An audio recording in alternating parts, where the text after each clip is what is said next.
Assalamu alaikum, and welcome to another episode of the Ummah Times, where we help decolonize minds.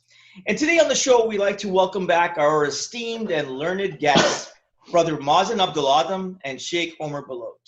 Assalamu alaikum, brothers. Walaikum salam wa rahmatullahi wa barakatuh. Both our brothers are vocal proponents of the forgotten Islamic obligation of the Islamic system of Khilafah. And the viewers may have guessed right that this will be a continuing discussion on Khilafah. And most specifically, this dialogue is a continuing one on how to bring the Islamic system back. And with that, I will let my co-host Ali to get this highly anticipated discussion session started. Brother Ali? Jazakallah khair. I know in the previous podcast, we did talk about if Medina was actually a state or not, and it became actually a state after the fact, after the conquest. I want to talk about today actually, why is it critical for today's revival movements to make a distinction between Medina, considered an Islamic state after the conquest of Makkah, versus at the time of Hijrah. So I will let Brother Mazin give us his point of view first, and then we'll come back to you, Sheikh Omar. Jazakallah khair. أعوذ بالله من الشيطان الرجيم بسم الله الرحمن الرحيم والصلاة والسلام على سيدنا محمد وعلى آله وصحبه أجمعين.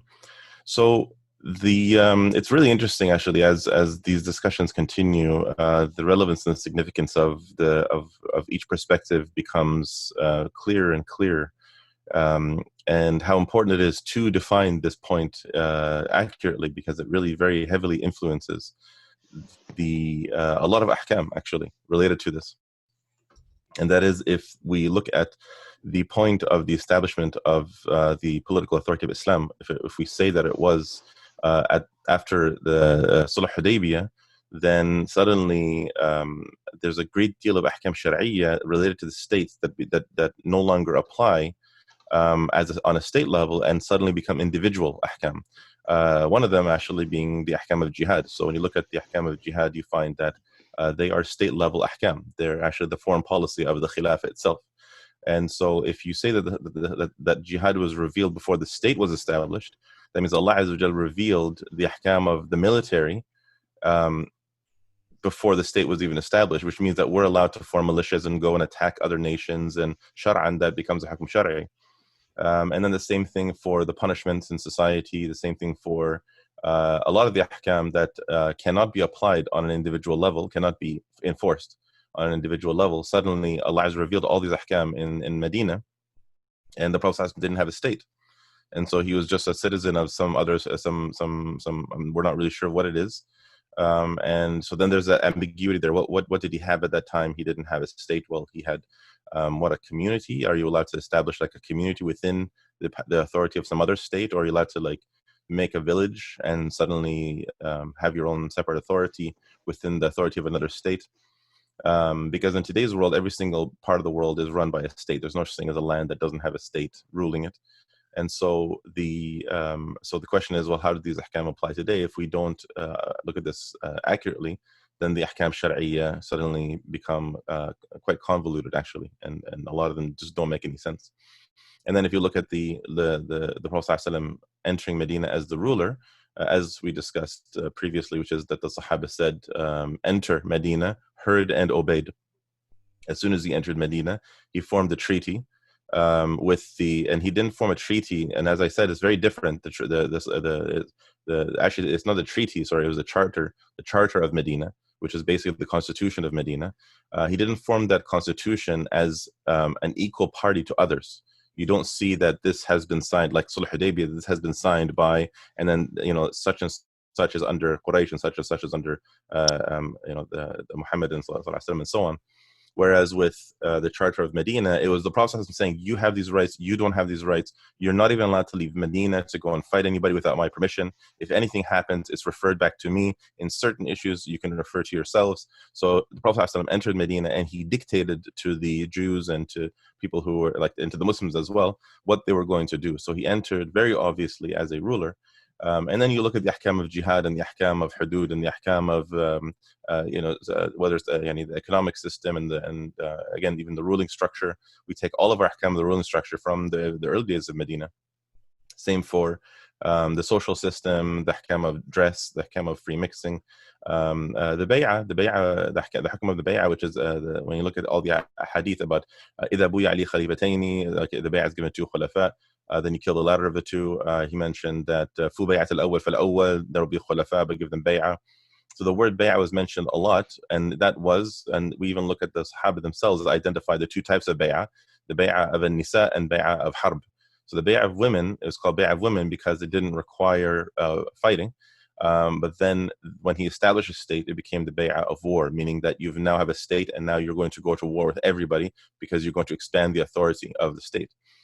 And so you see that the Prophet ﷺ, when he entered Medina, he entered in as a ruler, and all of his behavior was the behavior of a ruler.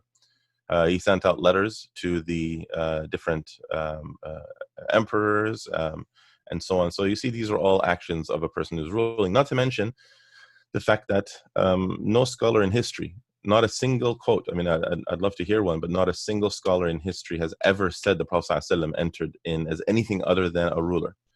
He had full independent authority. He had an army, which was Al-Azhar Khazraj. He did not accept their Nusra until they united as a single army. He didn't enter under the protection of just Al-Khazraj, which is what was originally offered by Al-Khazraj, and so on. So these are all things that we need to be aware of, because if we say that, no, let's push the timeline over, and that the Prophet ﷺ entered in as not a ruler, and he didn't have a state, and he just had some either he was under someone else's authority, because if he was under his own authority, then he had a state. But if you want to say he had his own authority but he wasn't a state like a modern day state, then we can discuss that, because obviously that doesn't make any sense, because a modern day state today, it doesn't have to be a nation state. Islam bans nation states. We're forbidden from having nation states. They're not even like these nation states today are completely un-Islamic. A state is a situation where you have the legislative independence. You're able to legislate your own laws according to your own principles, which in Islam is according to the Quran and Sunnah, and you have a military that's able to fight wars with you, and you're able to protect your land from anybody coming in without permission. So suddenly he enters a situation where he makes his own laws, his own rules. He imposes on everybody in his land, and if anybody wants to come, any other nation, any other tribe or any other nation wants to come into that area, he'll fight them. Whereas when he was in Mecca, he didn't do that. Anybody came to Mecca, he didn't stop them, he didn't question them, he didn't have any authority over them. But he went to Medina, he had full authority over everybody and everything. And Quraysh repeatedly tried to attack, and he repeatedly fought them off as a state, and isn't equal to Quraysh. The main difference, what happened actually in Sulh Hudaybiyah, and the reason why that was such a victory for the Muslims, was because Quraysh had not treated the Prophet ﷺ with as an equal up until that time. And that's why to say that you're not a state until your enemies acknowledge you, this is completely baseless. Because when the Khilafah is reestablished, it will be reestablished, even if America will treat it initially as a militia, as a separatist movement. But when foreign nations start forming treaties with the Khilafah, or they start talking to the Khilafah as a state, then the Khilafah will have gone from that period of unease and instability to the period of strength and stability. But starting from that period of having to get everyone to back off and stop coming in as if they can just wipe you out, that period doesn't negate that you're a Khilafah, as long as you have legislative authority and as long as you can defend yourself and you have a proper military. So that's why to say that that the Khilafah has to have that right away from the very, very beginning, otherwise it's not a state, is wrong. The Khilafah, a state is not defined by the whether or not the foreign nations give you legitimacy. That's obviously not right. But rather it's by Islam defining what is a state. And if the kuffar don't want to acknowledge you, well, it'll take time as you continue defeating them in battles or these sorts of things, until they finally start treating you as a state. And then of course you continue until you wipe them off the map, or whatever it is that we do in our foreign policy. Okay, Jazakallah. Sheikh Omar Baloch. Bismillah ar-Rahman ar-Rahim. Number one, the Treaty of the Mithaq al-Medina, it consists of about 50 clauses. Okay. So first we have to understand this thing that we're calling a constitution and let's look at what it contains. It has about 50 clauses. 40 of the 50 clauses have to do with only one subject. And that is the subject of what to do if someone is killed. Okay. Now, why was that the case? That was the case because prior to Prophet Muhammad coming into Medina, the Aus and Khazraj were at war. And if you read the Mithaq al-Medina, it becomes clear, even in the wordings of the Mithaq al-Medina, that many of the Jewish tribes, because their names, the names of the Jewish tribes are mentioned with the word Aus after that, or after that, the name Khazraj is mentioned. So as the Jewish tribes were aligned with either Aus or Khazraj, their names are mentioned as Ausi or Khazraji, the Jewish tribes. Now, the reason I say this is that they were at a civil war, okay? They were in a state of civil war. And so just like when the Prophet was not a prophet and he entered Makkah, and they chose the Prophet ﷺ to be the person that would negotiate between the different tribes of how the black stone would be put back to the Kaaba. Here, Prophet Muhammad ﷺ, because the leadership of Aus and Khazraj has accepted Islam. And so now they have a chance to make peace and they have a chance to end the civil war. Okay. So Prophet Muhammad ﷺ comes in and he negotiates this treaty. But the treaty is, and if you read the concluding remarks of this treaty, is exactly this, is that all of this is being said. It starts by saying, هذا كتاب من محمد صلى الله عليه وسلم. This is a document from Prophet Muhammad. بين المسلمين, from the Muslims, okay? بين المسلمين من قريش ويثرب ومن لحق بهم وجاهد بهم أمة واحدة من دون الناس. They are one people, meaning the Muslims are one group other than all other groups. That's the beginning of the document. That it does not say that we're all one. It says that we are a separate entity from the rest of you. Then the rest of the document, the entire document is about blood money. That's the subject. About 40 clauses on blood money and who will pay for the blood money if there is not murder. The document ends with, this place is sacred, meaning Makkah is going to be a sacred place. The Prophet ﷺ was in a leadership position, yes, but this did not make it a state. Now, why? Now, let me start with Quran. The Prophet ﷺ was sent with a mission, and that mission was to make the deen of Allah supreme. That happened. His mission, Abu Bakr started crying when Suqul Nasr was revealed, because he knew now the mission of the Prophet is complete. The mission of the Prophet to make the deen supreme in Jaziratul Arab had been completed when he entered Makkah. Okay, when he entered Makkah in Fathul Makkah. So that's why Allah says, why was it that when the Prophet entered Medina, everyone didn't accept Islam? It was when he had that revolution, the revolution came to its full conclusion. That's why the word fath is used. Inna idha ja'al nasrullahi wal fath.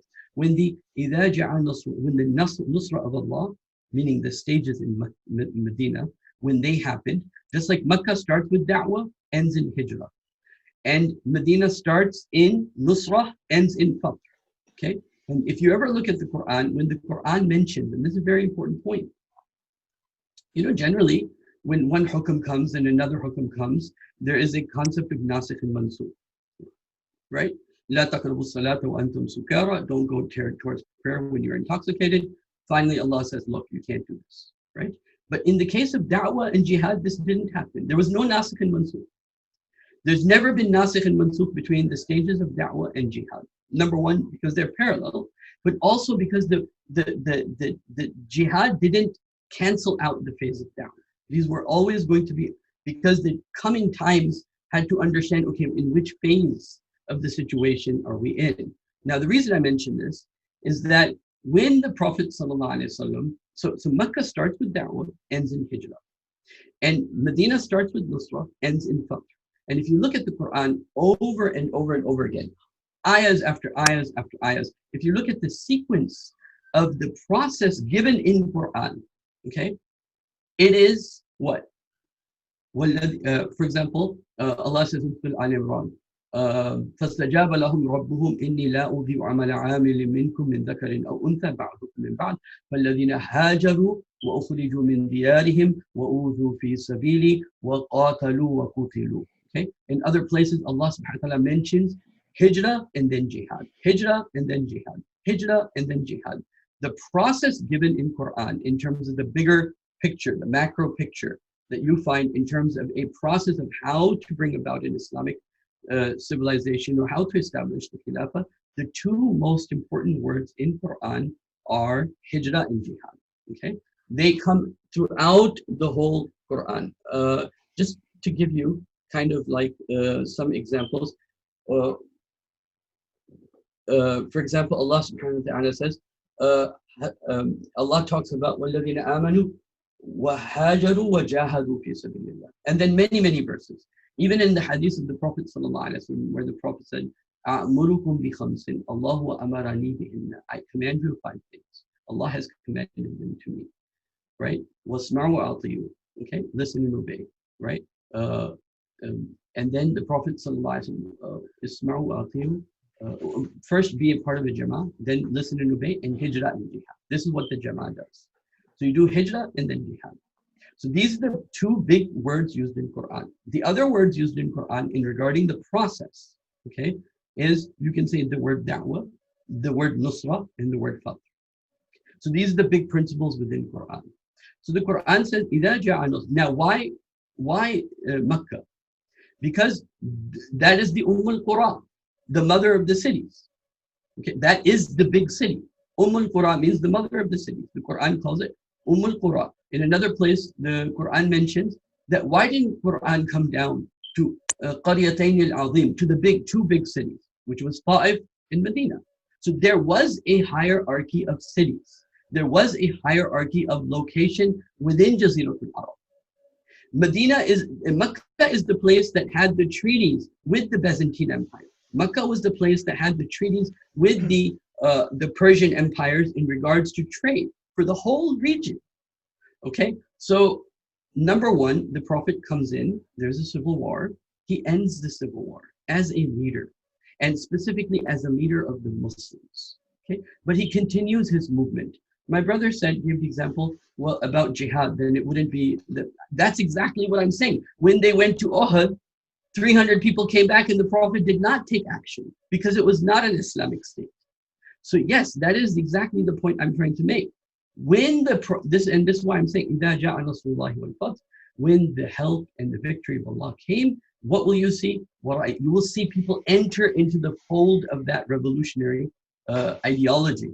Because now that you have actually taken over, now no one really has much of a choice. As mentioned in the Tawbah, you have 4 months, أَرْبَعَةَ أَشْهُرٍ وَفَإِذَا, when the 4 months go, you have no choice. After that, you have to either leave or accept Islam. This was what was said in the Tawbah. Okay. Now, the point I'm trying to make is now when you have Medina, to me, is a base from where, yes, political things were done and military things were done, but all on voluntary basis. This is why the munafiqeen were not dealt with in Medina. They were dealt with after Fath al-Makkah. This is why Surah Tawbah mentions how to deal with the Masjid al-Dirar that was dropped, for example. Allah subhanahu wa ta'ala tells Prophet Muhammad in Surah Tawbah, be hard on the munafiqeen. Before that, the Prophet was just ignoring them, basically. That was his policy, sallallahu alaihi wasallam. Now, this is important because if we say Medina is an Islamic state, that is the state, then your methodology of bringing about the Islamic state would be that you do peaceful preaching, and then all of a sudden, there's no movement, there's no organization, there's no protest, there's no organizing, there's no nothing, and you have a state. On the idea that if I convince people in the army, okay, to bring about this change, there's another problem with this.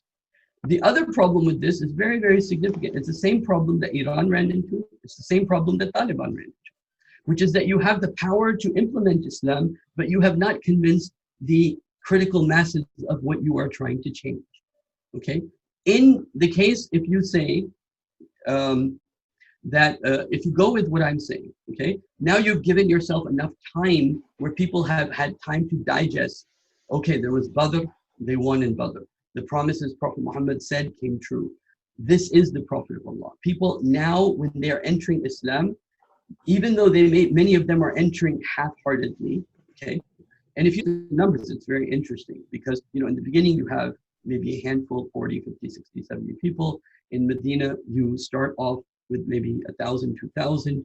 At Fath al-Makkah, you have 10,000. And then after Fath al-Makkah, everyone enters into Islam. And then all of a sudden, Tabuk, you have 30 to 50,000, right? That's the whole of Jazirat al-Arab. And so Abu Bakr starts crying when Surah al-Fath is revealed because he knows now the mission of the Prophet has been completed. What was his mission? هو الذي أرسل رسوله بالهدى ودين الحق ليظهره على الدين كله. The revolution was completed at Fath al-Makkah. And at Fath al-Makkah, all of Arabia, إني جئت إليكم يعني أهل العرب إني جئت إليكم خاصة وإلى الناس كافة. Now, in this regard, I'd like to mention to you a hadith of a narration of a Sahabi about what he thought of Medina. Okay, this is in the tafsir of Imam Ibn Kathir under ayah 55 of Surah An-Nur, where it's Wa'd Allah. Allah promises those people who believe. Now, this is being revealed in the end of Medina. This Surah An-Nur, okay, is revealed in the end portion of Medina. That Allah promises those who believe and do good deeds, Allah will give them Khilafah. Imam Ibn Kathir quotes this hadith as an explanation of that. I'm going to read it to you, okay? كان النبي صلى الله عليه وسلم. Now, Rabi is the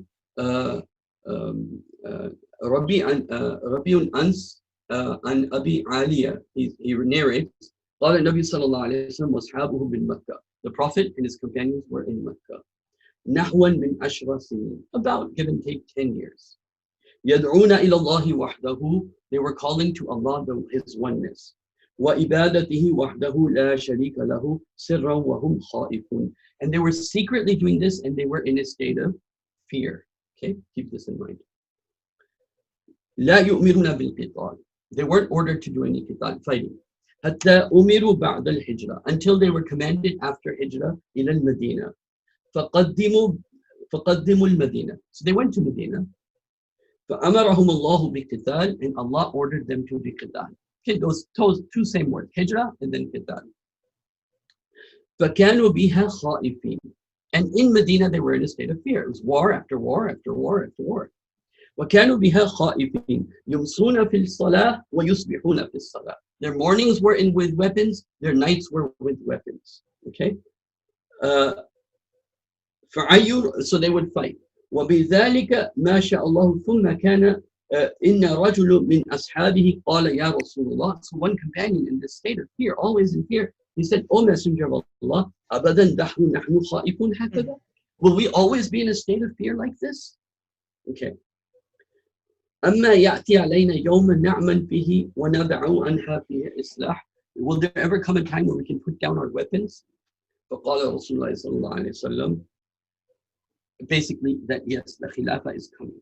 So in Medina, they were in a state of fear. And Medina is a state of fear. Makkah is a state of fear. And Allah says, وَعْدَ اللَّهُ الَّذِينَ آمَنُوا مِنْكُمْ. Allah has promised those of you who really believe amongst you and do good deeds, that Allah will give them Khilafah. And what is its sign? وَلَيُبَدِّلَنَّ مِنْ بَعْدِ خَوْفِهِمْ أَمْنًا. And we will change their state of fear into a state of peace. Can I ask you, what did the Prophet ﷺ say at the end of that hadith in Arabic? He talks about Abu Bakr and Umar. فَذَاهَرَ اللَّهُ. He doesn't say anything. That's the whole hadith that I just read. So the Sahabi asks, are we always going to be in a state of fear? And but what was the Prophet ﷺ's response? إِلَّا يَصِيرًا. After some time, حَتَّى يَجْلِسْ رَجُلٌ مِنْكُمْ فِي الْمَلَاءِ الْعَظِيمِ. A man will sit amongst you in a big city. That's Abu Bakr and Umar and Uthman and Ali. And some scholars have used this ayah to prove the Khilafah of Abu Bakr and Umar. Okay? And what did the Prophet say? That fear will be changed into peace. And the point I'm making here... Just my concern is that you said that the Sahabi asked the Prophet ﷺ, about we're living in fear, will this ever end? And then you use your own words and you said, and then he said you'll have a khilafah, and that's wrong. He didn't say that. I didn't say that. Sorry, you did, but that. maybe you didn't realize it. But you said that he said that you'll have a khilafah afterwards. Okay, my point is the Prophet said, yes, you'll be able to put down the weapons, and then there will be a Khalifa amongst you that you will love. Okay, and so the point here is that Medina was a state of fear. But hold on, did he say that there will be a Khalifa among you that you will love? He said there will be a man on a high chair that you will all love, to be exact. Okay. Okay, so the point is, in Medina they were in a state of fear, and that state of fear Allah is promising will change into khilafah. Over here also, in terms of nuzul of Quran, Allah subhanahu wa ta'ala, because the Prophet's mission was to establish the deen of Allah, so when the deen was established, people came into the deen, all of Jazirat al-Arab came into the deen, and the khilafah was established at that time in its true sense. Before that, it was, you have street preaching in Medina, but street preaching has to convert into some sort of movement, some sort of base, okay? And that base was Medina. Medina was that base. And then from there, when they gathered the strength, they were able to prove their mettle. And in those days, the mettle was proven where? In the battleground. That was just that's just how it was. Every tribe would fight. Every people would fight. Every group would fight. And so that basic principle, فَالَّذِينَ هَاجَرُوا, the hijrah and qital is there as a basic premises. Now the question is what to do in modern times. Okay, so in the modern times you have standing armies, because now this is the point where the ijtihad, whether it is Hizb Tahrir or Tanzeem Islami, some sort of ijtihad needs to be done, because in the time of the Prophet, if Quraysh was fighting, there were also volunteers fighting there. And if Muhammad was fighting, sallallahu alaihi wasallam, he also had volunteers. Plus, there was a certain ratio proportion. If they had swords, they had swords. They had horses, they had horses. There were, so to say, militia. Everyone was part of a militia as such, in the sense that they were in a tribe. Okay, but there were, like I said, many differences, like I pointed out, between the idea of the army being equated with a tribe. But the point here is every tribe was like a militia on its own. Okay, its own protecting system. Now, having said that, my point here is that the Prophet ﷺ was in Badr, in Uhud. There was some in a nation state. The problem is you have standing armies. The civilians have nothing in comparison to the paramilitary. Okay, there's no racial proportion between them in terms of, even in the numbers given in, I think Al-An'am was 1 to 10 after the iman is less, or 1 to 2 if the iman is strong. So there's still, even there, some racial proportion. That racial proportion is lost in the nation state system. So the question then is, okay, so what is the way to bring about an Islamic movement or how to bring that final phase? Okay, the first phase of Makkah, we can agree upon, is an ideological phase, right? So you're ideologically trying to convince everyone in that phase that this is the right way, okay? And then if you believe in organizing, then Medina as an organizing center, a place of nusra, makes more sense, because there are a lot of lessons there in terms of iman and nifaq and how a group works and what to do with the munafiqeen, not in the nation state, in the state sense, but as a group. It makes a lot more sense.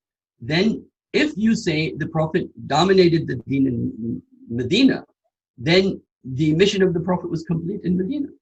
Then there was no need to prolong anything after that, because that was the mission of the Prophet, right? So anyway, I'll end here and then I'll let my brother respond, and so we can inshallah continue. But I want to say the charter of Medina is not mentioned in Quran. Okay, what is mentioned in Quran is that the Prophet brought people that were fighting together.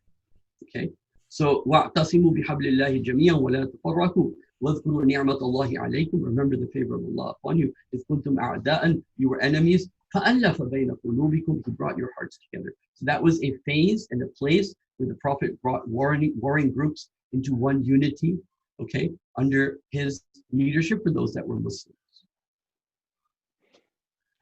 Jazakallah khair. Brother Mazin? Jazakallah khair. Jazakallah khair with this point. So there's a lot to go over. So let's start with the Charter of Medina.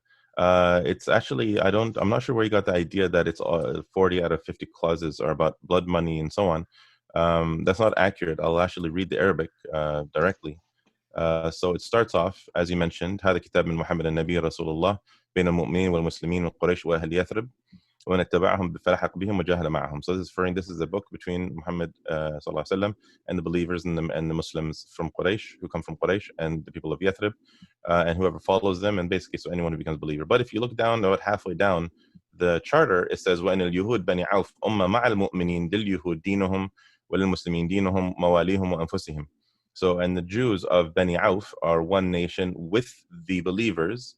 For the Jews is their deen, and for the Muslims is their deen, and their freed slaves and so on, and themselves. And then it says وَأَنَا الْيَهُودُ بَنِي النَّجَّارِ مِثْلَ مَا الْيَهُودُ بَنِي عَوْفَ وَأَنَا الْيَهُودُ بَنِي الْحَارِثِ مِثْلَ مَا الْيَهُودُ بَنِي عَوْفَ. And he lists these tribes, and they also have what Bani Auf gets, and they also get what Bani Auf gets, and so on. So that's the first thing. So it's not only saying that the Muslims are a nation to the exclusion of all others, although it starts by saying that to identify that Muslims are a nation exclusive to all others. But then it says that so that's why when you look at the wording of the first, it says min dun an-nas, it's to identify that Muslims are one ummah. Then it talks about, and the Jews of Bani Auf and Bani Najjar, Bani Harib, Bani Sa'ida, Bani Jashm, and so on. These are all tribes that are also included under the. Sorry, 1 second. These are all tribes that are included under this clause, which is that they are part of our nation, meaning they're under our authority, they're part of our state. So that's how you would interpret that. And then when you look at the wording all the way down, it says that right away he starts by saying the Muhajirin have these responsibilities. They have to take care of their land and their responsibilities. And Bani Auf also has to take care of the responsibility. Bani Harith, Bani Sa'ida, Bani Jashm, and Bani Najjar. So right away he starts identifying everybody who's in his land and all the responsibilities that they have. And so then it says that and the believers basically protect themselves and protect those who are with them, and they shouldn't fight each other, and then a believer shouldn't kill a believer, and that the dhimma of Allah is one dhimma, and that so the people who are people of dhimma under the Muslims are also under the protection of Muslims. And then it says if anybody invades, then everybody has to defend. It says that no mushrik is going to be given any protection, a mushrik from Quraysh. And it says that so وإنه لا يجير مشرك مالا لقريش ولا نفسا ولا يحول دونه على مؤمن. So they're not allowed to do anything against a believer. So it's dictating. The whole thing is dictating. This is what you will do. It's dictating for self-defense and bloodshed. That's it. Well, and it's bringing people together. And when it mentions the Jewish tribes, it puts them under the Arab tribes. Hold on, like but so I'm not even halfway through the charter. So far I've already mentioned that it's not only talking about blood, it's talking about responsibilities, it's talking about protecting, it's talking that about responsibility is mentioning is referring to blood money, sir. That's what it's referring to. No. So as I said, what other responsibilities? The only responsibility that's there at that time in that situation is referring to in case somebody gets killed. So what I'm saying is that if you want to interpret the words to mean only referring to blood, this is referring to protection of the land, because he talks more about this. This is mentioned in more detail. So it says that you're not to they're not saying within the land you're not allowed to fight with. It doesn't even make sense. Why would he say in the land you're not allowed to if anybody attacks, then you're not allowed to side with them. He's talking about everyone he's talking about that we are as one unit. You are to protect the land. And then it mentions, as I mentioned in the last time, I'll get to it, and it mentions that you're not allowed to go out of Medina to fight except with the permission of Muhammad sallallahu alaihi wasallam. It says وَإِنَّكُمْ مَهْمَا اخْتَلَفْتُمْ فِي شَيْءٍ, and you, if you differ on anything at all, مَهْمَا اخْتَلَفْتُمْ, in anything at all, you must refer it back to Allah and Muhammad sallallahu alaihi wasallam. This is not an issue of just saying, only an issue of blood. He's saying in anything you disagree with. And then there's only one version of the Constitution that has that, by the way. All the other 7 or 8 versions don't have that, just so you know. 7 or 8 versions don't have that clause, only this has that clause. The one that everyone agrees upon is about 50 clauses that is talking about blood money, the whole document almost. I'm not sure if that's true. I've looked at a number of versions and they have this. And the emphasis in Quran about this document is what? He brought them together. Okay, so let me just finish. وَإِنَّ الْيُهُودِ يُنْفِقُونَ مَعَ الْمُؤْمِنِينَ مَا دَامُوا مُحَارِبِينَ. This has nothing to do with blood money. The Jews are also going to pay their taxes, basically. Blood money and self-defense, yes. Yunfiqun has nothing to do with blood money. Right. I don't know why that you're imposing that as much as you want. Yunfiqun has to do with defense. Yunfiqun has to do with spending. Like, so that's what I'm saying, sir. Everybody knows what yunfiqun means. Come on. Yes. Okay. But okay, so yunfiqun, nafaqa, is not only in jihad. Like Elijah mentions yunfiqun in the Quran multiple times, and he's saying that yunfiqun amwalahum, يعني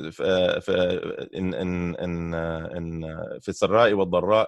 So like in every situation, Allah Azza wa Jal has there's times where we give charity, whether it's charity or we give we pay whatever responsibilities that we have. Nafaqa is not only nafaqa is not only for blood money, right? Nafaqa is for things related to jihad, it's things related to whatever you have a responsibility. But the document only talks about cases of murder and cases of self-defense. And as I said, I'm literally reading the document, and it doesn't talk about murder only. It talks about many other things, and I'm going to get to that. But my point is that, again, you're saying that we all know what nafaqa means. Yes, we do. We know what nafaqa means, and we know that Allah, for example, we know the word nafaqa is used for even on your children.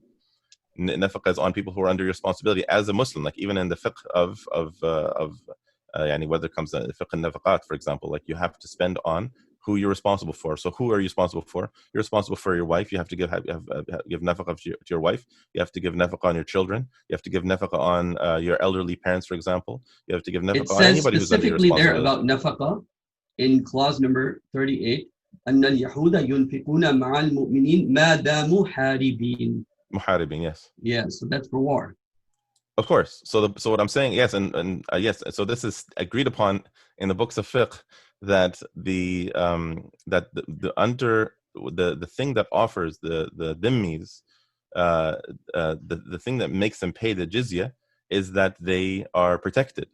So if they're not protected under the state, then they are not responsible for paying tax, basically.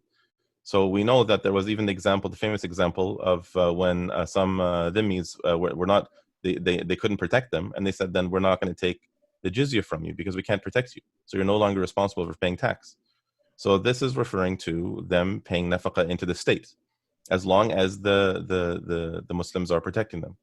And then it mentions that when the Yuhud Bani Auf Ummah Ma'al Mu'mineen, so the Jews of Bani Auf are an Ummah, they're part of the Ummah of the believers, as in they're under our authority. But for them is their deen, and for us is our deen. And then it talks about إِلَّا مَنْ ظَلَمْ and so on. And then for the Jews of Bani Najjar is the same, Bani Harith is the same, Bani Sa'd is the same, Bani Jasham al-Aws al-Tha'laba, and so on and so forth. وَأَنَّهُ لَا يَخْرُجْ مِنْهُمْ أَحَدٍ إِلَّا بِإِذْنِ مُحَمَّدٍ.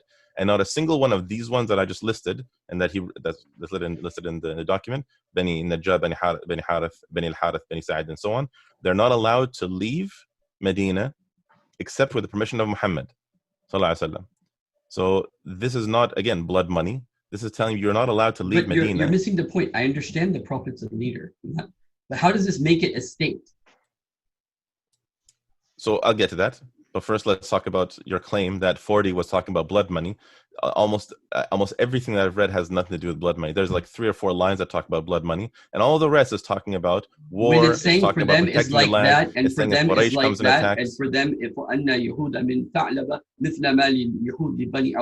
when it's talking about for them is like more than half the document, it's like for them is like this. Yes. When you say like this, it's referring to the clauses. That's referring to something specific. And I mentioned the clause at the beginning was talking about that they must help defend the land. They must not give protection to somebody from Quraysh. So it's talking about state level rules and restrictions. It basically is establishing so I think, the rules that you're not allowed. To interject, but I think, looking at, from the sounds of it, it seems like it was less of a treaty, but more of a proclamation by the Muhammad Sallallahu Alaihi Wasallam on a state level. as a statesman. Yes. Right? Okay. Yeah. So when Which, you look which, at it again, which basically, yeah, go on. yeah, like when you look at so then the question is, well, and here actually here's one more example. وأنه من كان وأنه ما كان بين أهل هذه الصحيفة من حدث أو اتشجار يخاف فساده. So saying whoever is under this charter, if anything should happen, and then it all needs to be referred back to Allah and His Messenger, فإن مرده إلى الله وإلى محمد رسول الله. And this is actually in all of the versions at the very end. The first one that you mentioned, yes, there's some different versions, but this one is at the end of every single one of them. And actually, then it doesn't have that in the main versions, as far as I know, because it says. At the end, I'm talking the last 10 lines. The end is أن يثرب حرام. Yathrib is a sacred place where they will not fight. جوف فيها أهل هذه الصحيفة. So there's nothing specifically. It's a treaty that everyone's coming together in and agreeing that this is a sacred place. We're not going to fight. Well, again, so this is difficult because I'd have to see what version you're reading. But anyway, so this one is a sahih narration, and it says وَإِنَّهُمْ, and either way, my point is I'm looking at Ibn Ishaq. Sure, but Ibn Ishaq isn't necessarily sahih. Ibn Ishaq has a lot of narrations I'm just that are saying, not sahih. I'm just letting you know what my reference. Yeah, but I'm saying I've verified that this one is sahih. I can't remember the source. I'll have to look it up, but I didn't, because I didn't note it at the top. But anyways, the point is that in this one it says وَإِذَا دُعُوا إِلَى صُلْحٍ يُصَالِحُونَهُ وَيَلْبَسُونَهُ فَإِنَّهُم يُصَالِحُونَهُ وَيَلْبَسُونَهُ. And if everybody in the Sahifa, everyone that's been mentioned previously, including the believers and the Jews, if they are called to a treaty to accept and wear, meaning that they have to live their life according to it, they will accept it and they will wear it. And again, and everyone will have their own responsibilities towards it.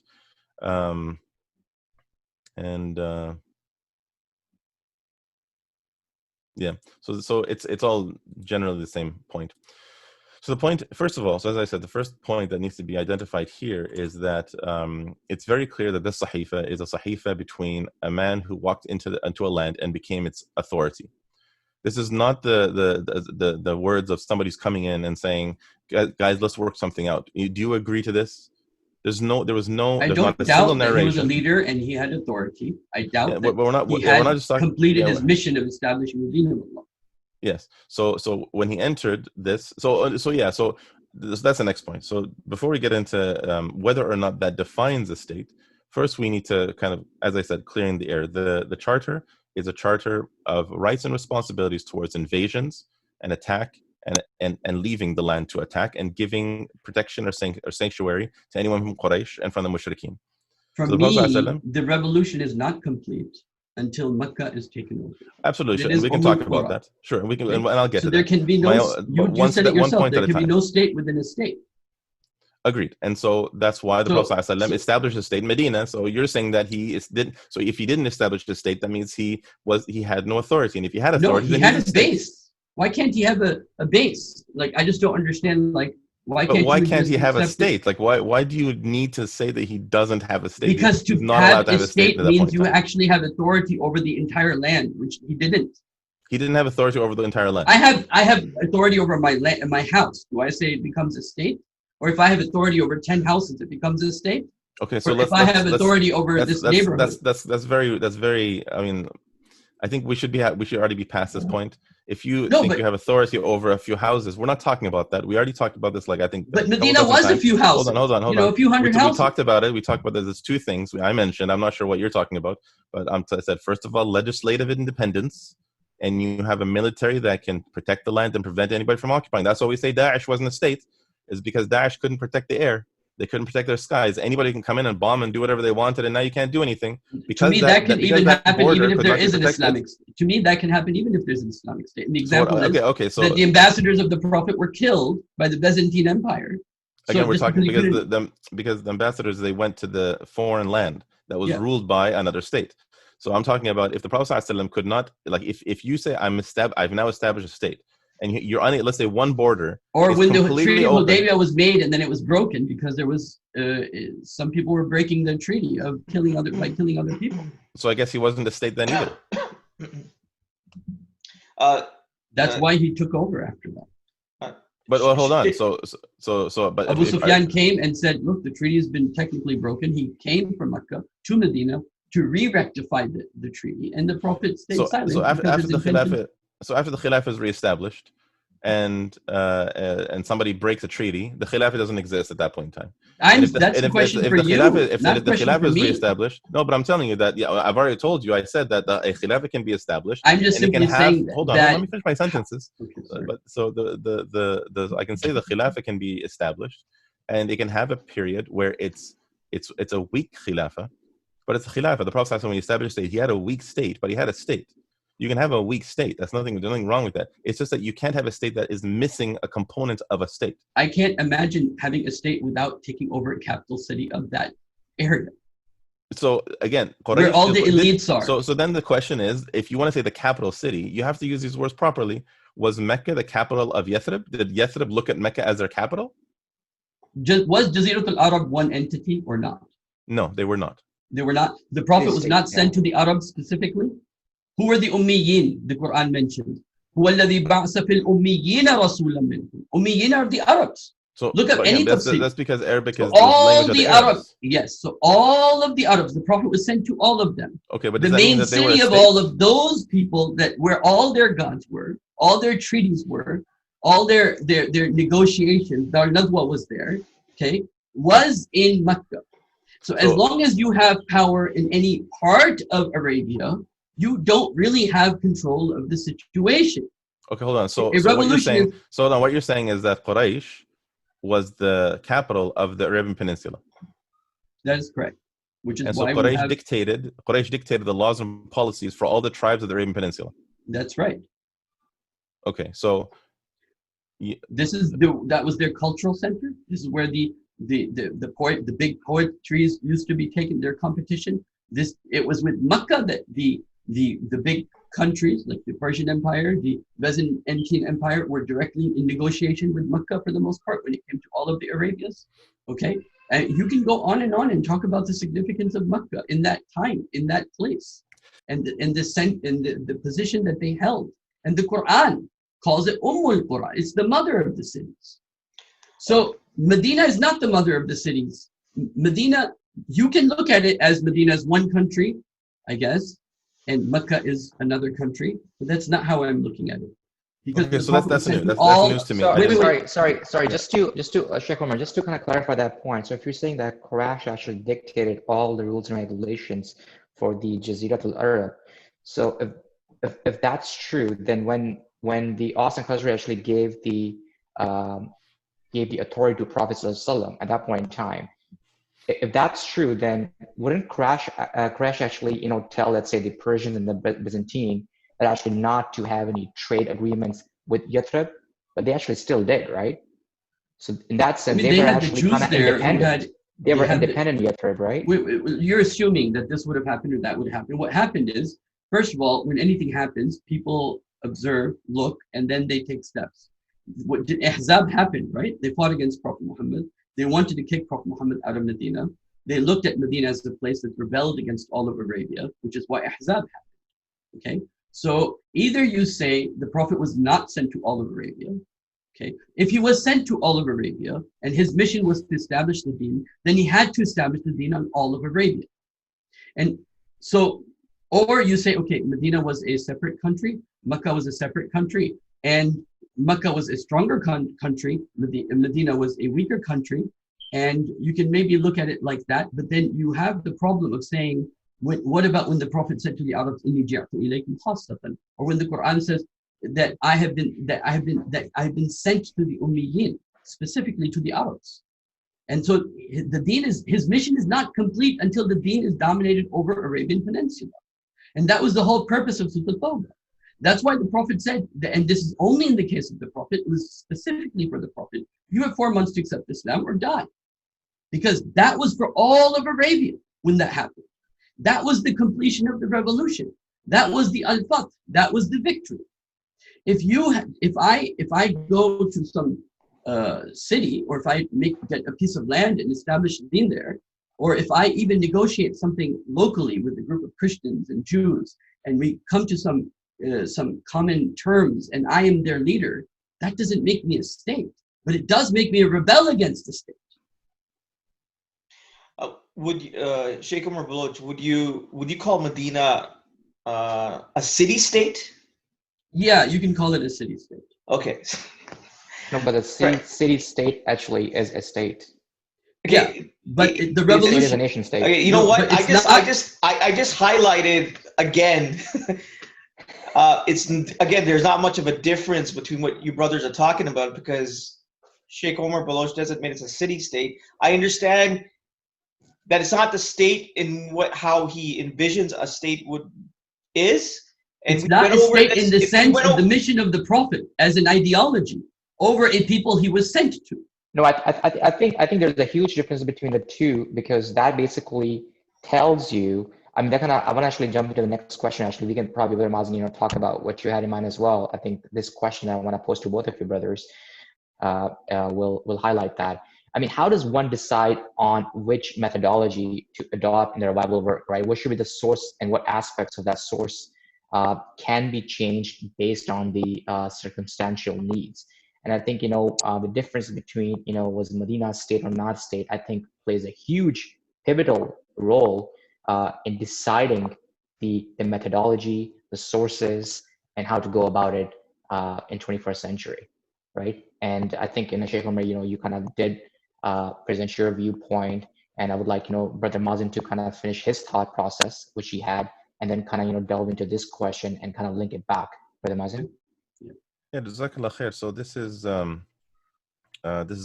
another core point that is entirely defined by where you identify the turning point of establishing a state. Because if the Prophet ﷺ established a state at the point of hijrah, then that means that the method to establish a state is found prior to that. Whereas if you believe that the state wasn't established until Fath Mecca, then every single thing that happened before that is part of the method. Literally now that means we pick up arms, we can go and fight, we can go and kill people, we can go and attack civilians. Actually, we can go and attack airways and caravans, anybody traveling, shipping between countries, because that's basically where the jihadis get their opinion from, I guess. And so the point is that the Prophet ﷺ was attacking Quraysh. He was attacking caravans, he was attacking, and he went to war. And during this time, this is before he became a state, which means that now suddenly the ahkam of the military become the ahkam of civilians, because they weren't a military, they were just a bunch of civilians living under Quraysh's authority. So these are the things that we have to be careful of, because the ahkam of Islam actually very dramatically change if we make a mistake when it comes to this sort of hukum. If you look at it as the Prophet entering Medina, then everything becomes very cohesive and very clear and very obvious, actually. It makes complete sense, which is the Prophet went from Dar al-Kufr to Dar al-Islam.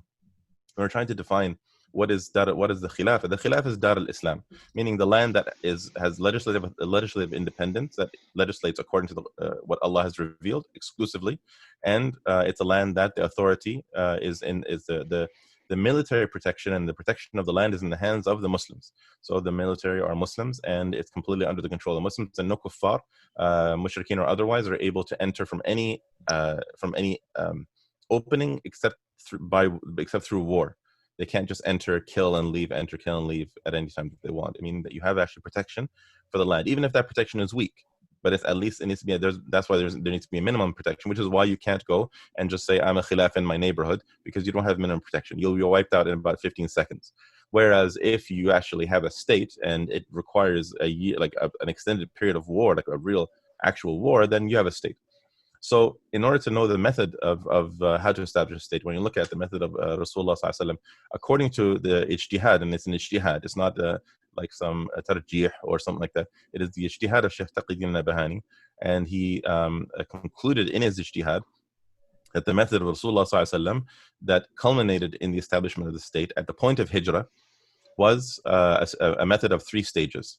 The first stage is the culturing stage, the second stage is the public stage, and the third stage, or the interaction stage, depends on how you want to word it, and then the third stage is full implementation of the deen on a state level.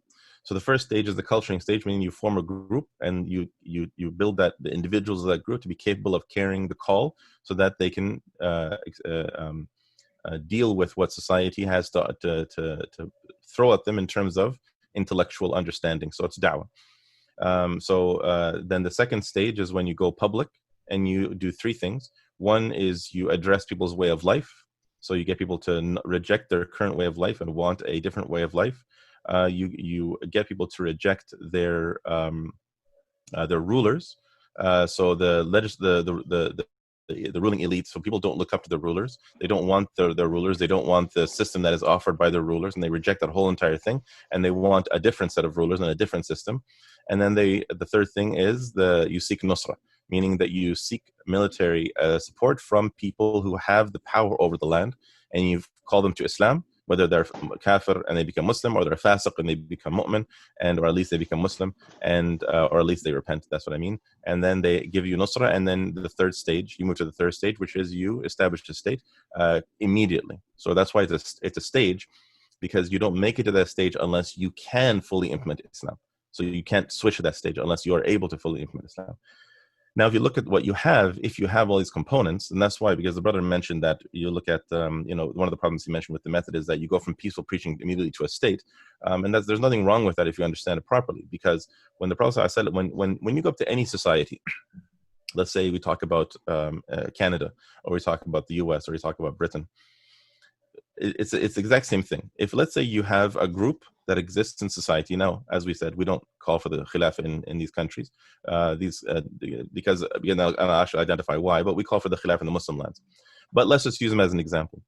If we had, let's say, in Canada or in the United States, and so you have, if you had these components, you had the first stage complete, where you had dawah carriers who are fully immersed and deep in their comprehension and understanding of how to apply it. They know their evidences, they know the reality, they understand foreign systems, they understand how Islam comprehensively is to be established, and they can address society. They can talk about any of the problems that a society, whether it comes to issues of belief in Allah Azza wa Jalla and atheism, whether it comes to economic issues, whether it comes to political analysis, whether it comes to assessing policies and so on.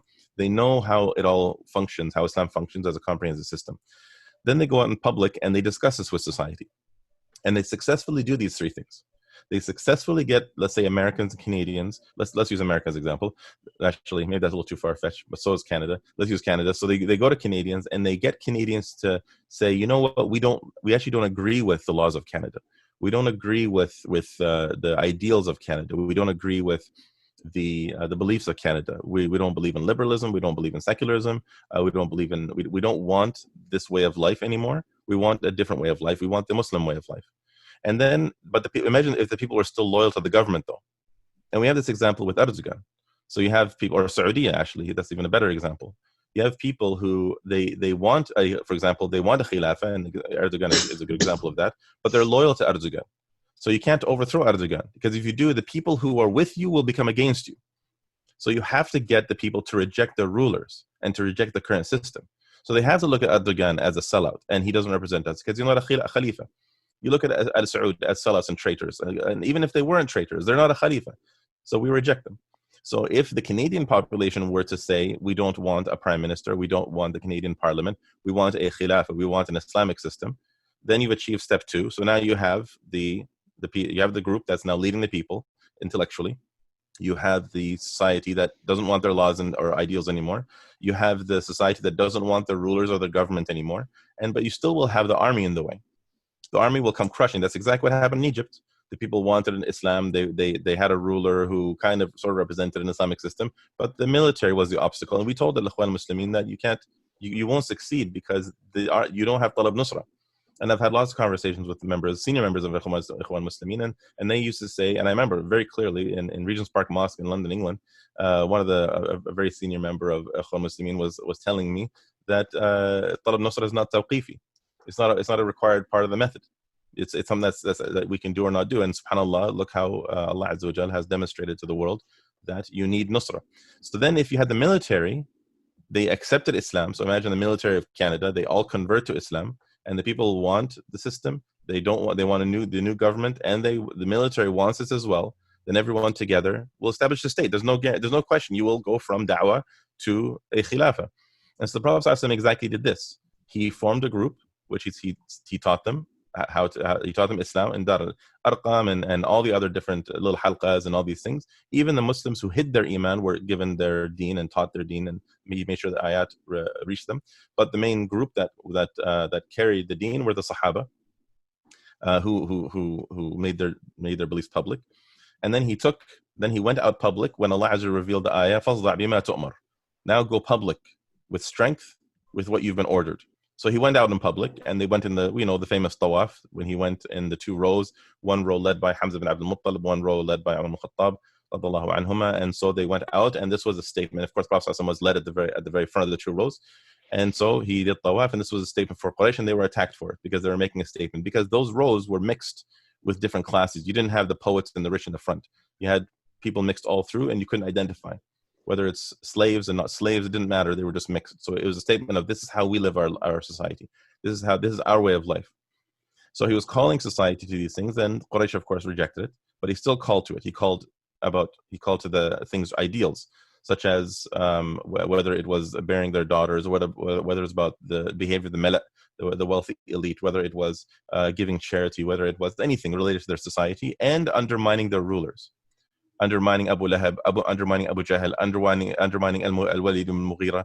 So the Allah Azza wa Jalla and Prophet ﷺ were constantly attacking the ideals and the laws of society, as well as the military, as well as the ruling elite, the people who everyone looked up to, and humiliated them and embarrassed them. When he went, and and of course, intrinsically in calling Mecca, he's intrinsically calling for the Nusra of Mecca. So he's calling for the military support of the military of Mecca, but they rejected. Then, after about 7 years, Allah Azza wa Jal, in narrated in Al-Bayhaqi, graded as Sahih, narrated by Ali radhiallahu anhu, he mentions that Allah Azza wa Jal commanded his Prophet sallallahu alaihi wasallam to go public, to present himself to the tribes of the Arabian Peninsula. And we know this there's lots of very famous narrations in this, so we take pieces of it, which is he went to Bani Hanifa, Bani Shayban, Bani Amr Sa'sa. So he went to Bani Amr Sa'sa, and they wanted the Khilafah after him. He said no. They went to Bani Shayban, and they said, we'll fight against the Quraysh, the Arabs, but we won't fight against the Persians because we have a treaty with them. And he rejected that offer. And he went to different tribes. He went to Ta'if, famous example. And so he was seeking Nusra from them, because that was the third part. And so and of course he was looking for all 3 at the same time, of course, when he was approaching tribes. When he found Al-Khazraj, who were offering Nusra, he told them to go back and to call their people, because he had to build the first 2. You can't just enter society without building the first 2. You have to build a people's rejection of their way of life, and a rejection of their current rulers, or whoever is presented as rulers, which was Abdullah bin Saba at the time. So then after 1 year, they came back. And then he saw that there was a great deal of progress, because they actually had been bringing Al-Aws al-Khazraj together. And so he sent Mus'ab bin Umayr radhiallahu anhu to go for 1 year, and subhanAllah, how much change in just a single year of his work. And he formed a society where they wanted Islam as a way of life, they wanted Rasulullah ﷺ as the ruler, and Al-Aws al-Khazraj were united as a military, as the Prophet ﷺ's military. So it's wrong to say the Prophet ﷺ entered Medina and ended the civil war. That's wrong. The Prophet ﷺ entered Medina after the civil war was already over. It was actually Mus'ab radhiallahu anhu who ended the civil war. So the Prophet ﷺ entered with the entire army of Al-Aws al-Khazraj behind him and united in his favor, and he entered in as the ruler of Medina. He dictated to everybody everything, where they're going to build, how they're going to be brothers, how economically they're going to be. He immediately established the market. He immediately established all the rules of society, and as we mentioned, the Charter of Medina. So the Prophet ﷺ, so that's why it's important to understand that this method, this is how you establish a state. Once you move the timeline over, it collapses the method of Rasulullah ﷺ. And now suddenly, okay, well, let's try to figure it out now. Okay, so now we now move. So how do we do this? Like, if we look at the method I'm mentioning, you go to the Muslim lands, and we've been doing this since 1953.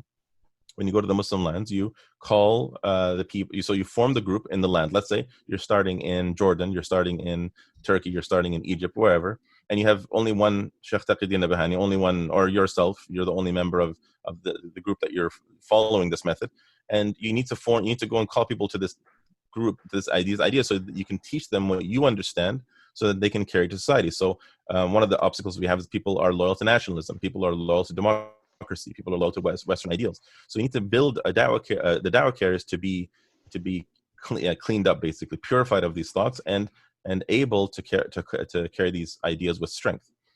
once you do that, let's say now you have 50, 60, 100 members of the group that you're calling to, and they're all da'wah carriers and they're strong and solid, then you can go public now. We're not like, even prior to that, you're going in private, you're going secretly calling people. But then you go in public and you make public moves. You make public announcements. You stand at the biggest masajid. You hand out leaflets. You make videos. You make whatever you can. And now you're calling people to these ideas. So now you go somewhere, let's say Turkey or Saudi or wherever, and now you're calling people. Let's say Saudi is a good example because people are quite tribalistic and nationalistic there. You go to Saudi, and let's say whichever city you're going to, you're calling people to your da'wah carrier. So you're telling people to trust us and what we're calling to. You tell people that this way of life, having the land called Saudi, this nation state, led by a family that owns everything. This is something that Islam forbids. Having a currency called the riyal and not the gold and silver standard is haram. Having these treaties that are not time limited, for example, because Islam only allows 10 years of a treaty with foreign nations, is not allowed. Treating other lands like Al-Quds and the rest of the Muslim lands as foreign entities and accepting the foreign colonial borders, this is haram. Same thing with the land laws, public property, state property, all these things. You talk about all these things to the people, and people start to accept these ideas. Let's say over time, they start to realize, you know what, subhanAllah, this is not Islam. This is not a Khilafah. This is not what we wanted when we wanted to purify the land of Tawheed. So they say, in other words, you're ruling by kufr. Exactly. Saudi is absolutely ruling by kufr. Like they have some Islam mixed in there, but it's a kufr government, and not that they're kuffar. We're not talking about the individual. We're talking about the system. It's a system that legislates man-made law according to the legislation of the king. Even if the king chooses something from Islam, he chose something from Islam. It's not imposed upon him, because that's why the proof of that is that if he implements something from other than Islam, nobody can go to the king and be like, "What the hell are you doing? Stop it! You have to implement Islam." He'll get killed for that. Well, so the leaders are ruling by kufr. Right. Exactly. So and all them I hope I didn't cut you off. Did I cut you off? Just a couple of quick other points. Right. So just finish out the point. So if you go to Saudi and you get people to reject the way of life, so they no longer look at the society according to both nationalistic, tribalistic, like nationalism, and also the laws of Saudi, like Al Saud. You suddenly say we want a Khilafah that unites the Ummah and all of the ahkam of Islam to be applied. If you achieve that in Saudi, imagine if people are still loyal to Al Saud. Wouldn't work. Now that let's say you convince everybody that Al Saud are traitors, and the whole, like the society as a society rejects Al Saud. They want an Islamic government, a real Khilafah. You still won't have a Khilafah until you get the army wanting the same thing. The army are members of the public.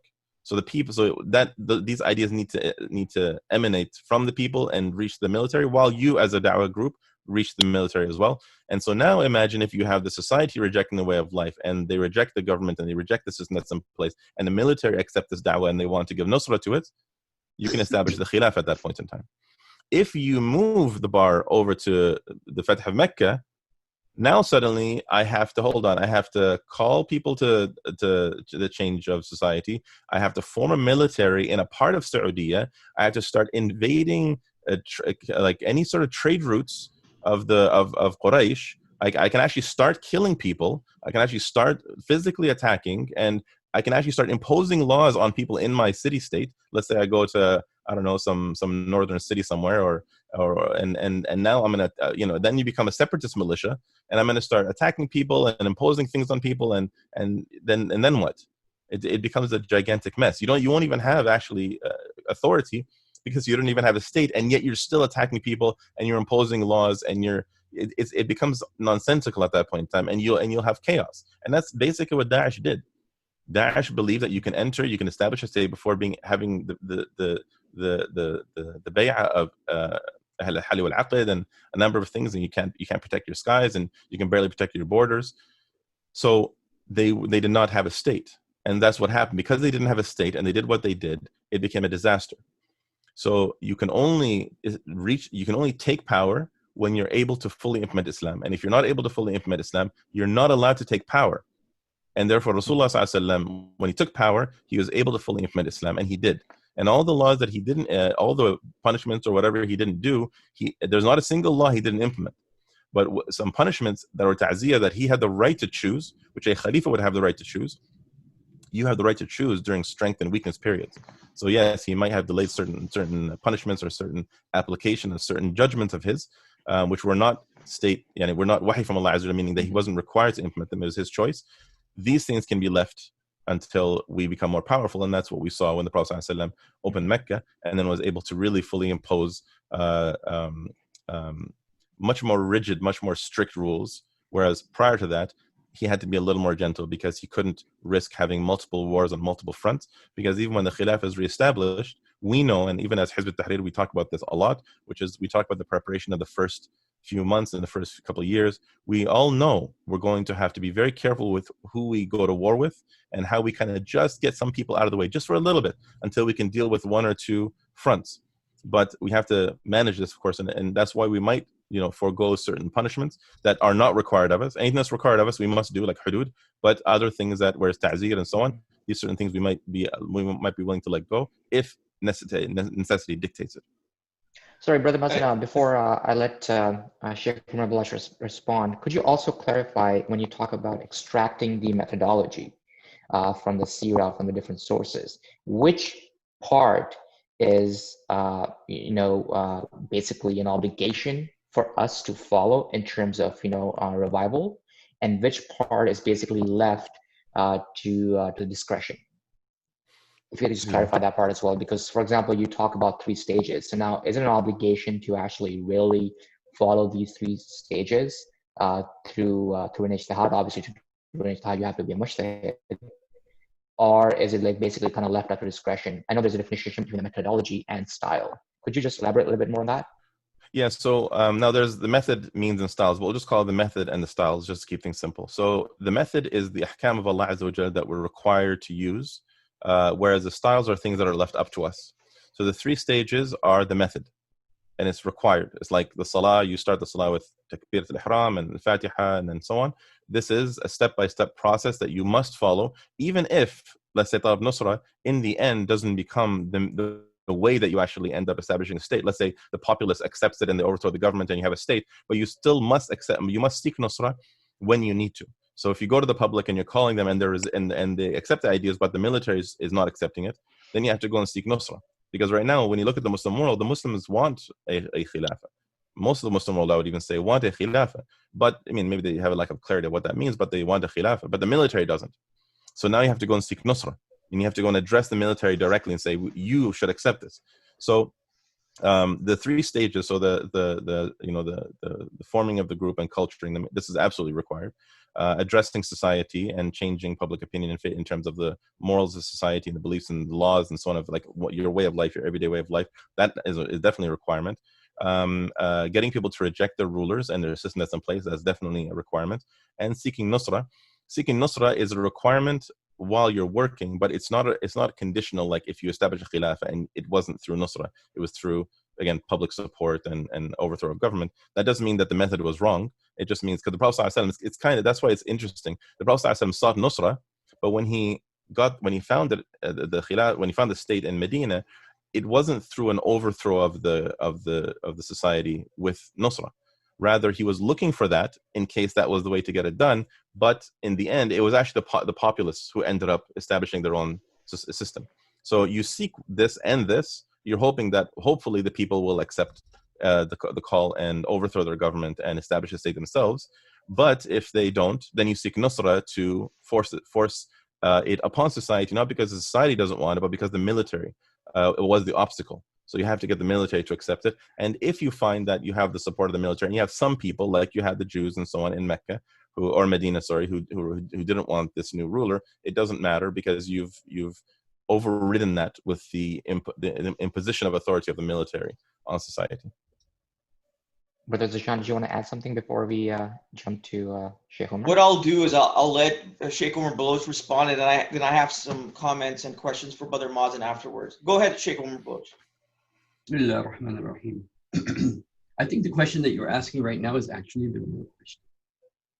How do you determine from the whole seerah of the Prophet which aspects are actually key and which aspects are not key? And my answer to that is this.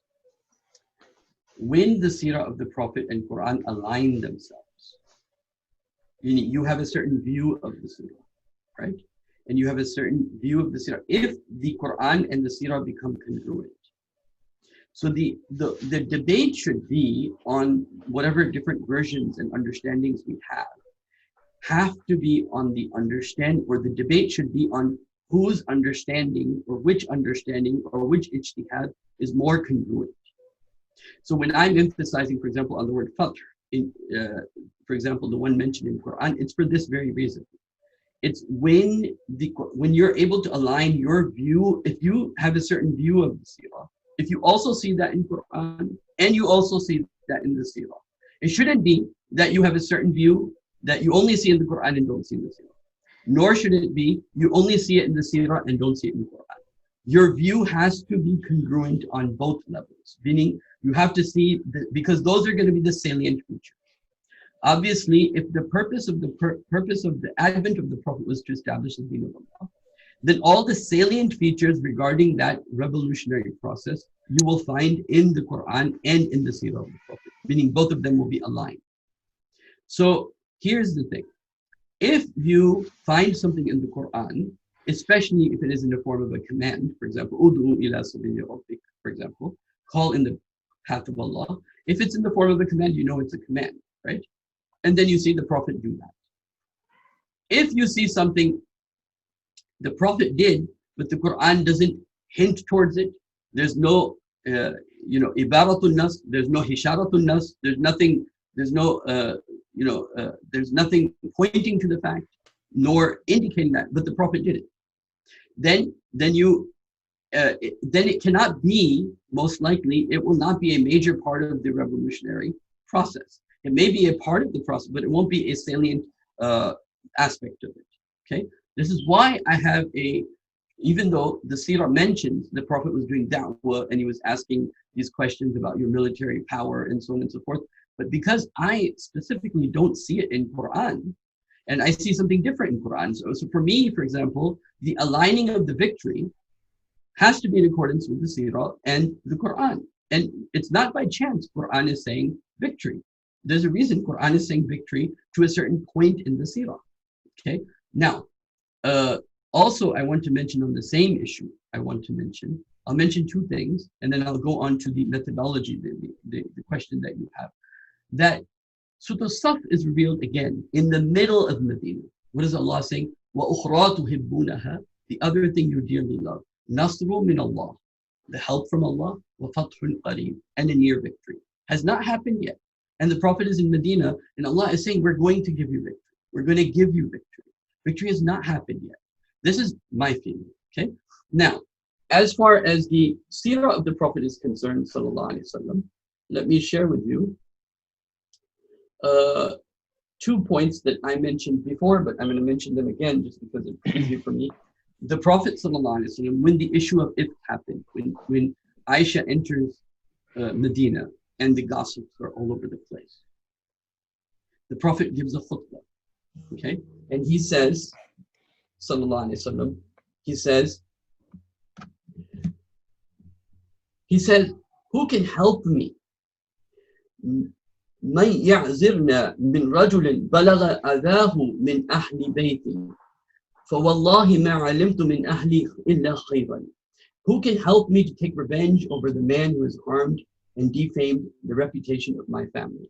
The Prophet saying this in the khutbah, and the Sahaba are questioning each other. Who's going to help the Prophet?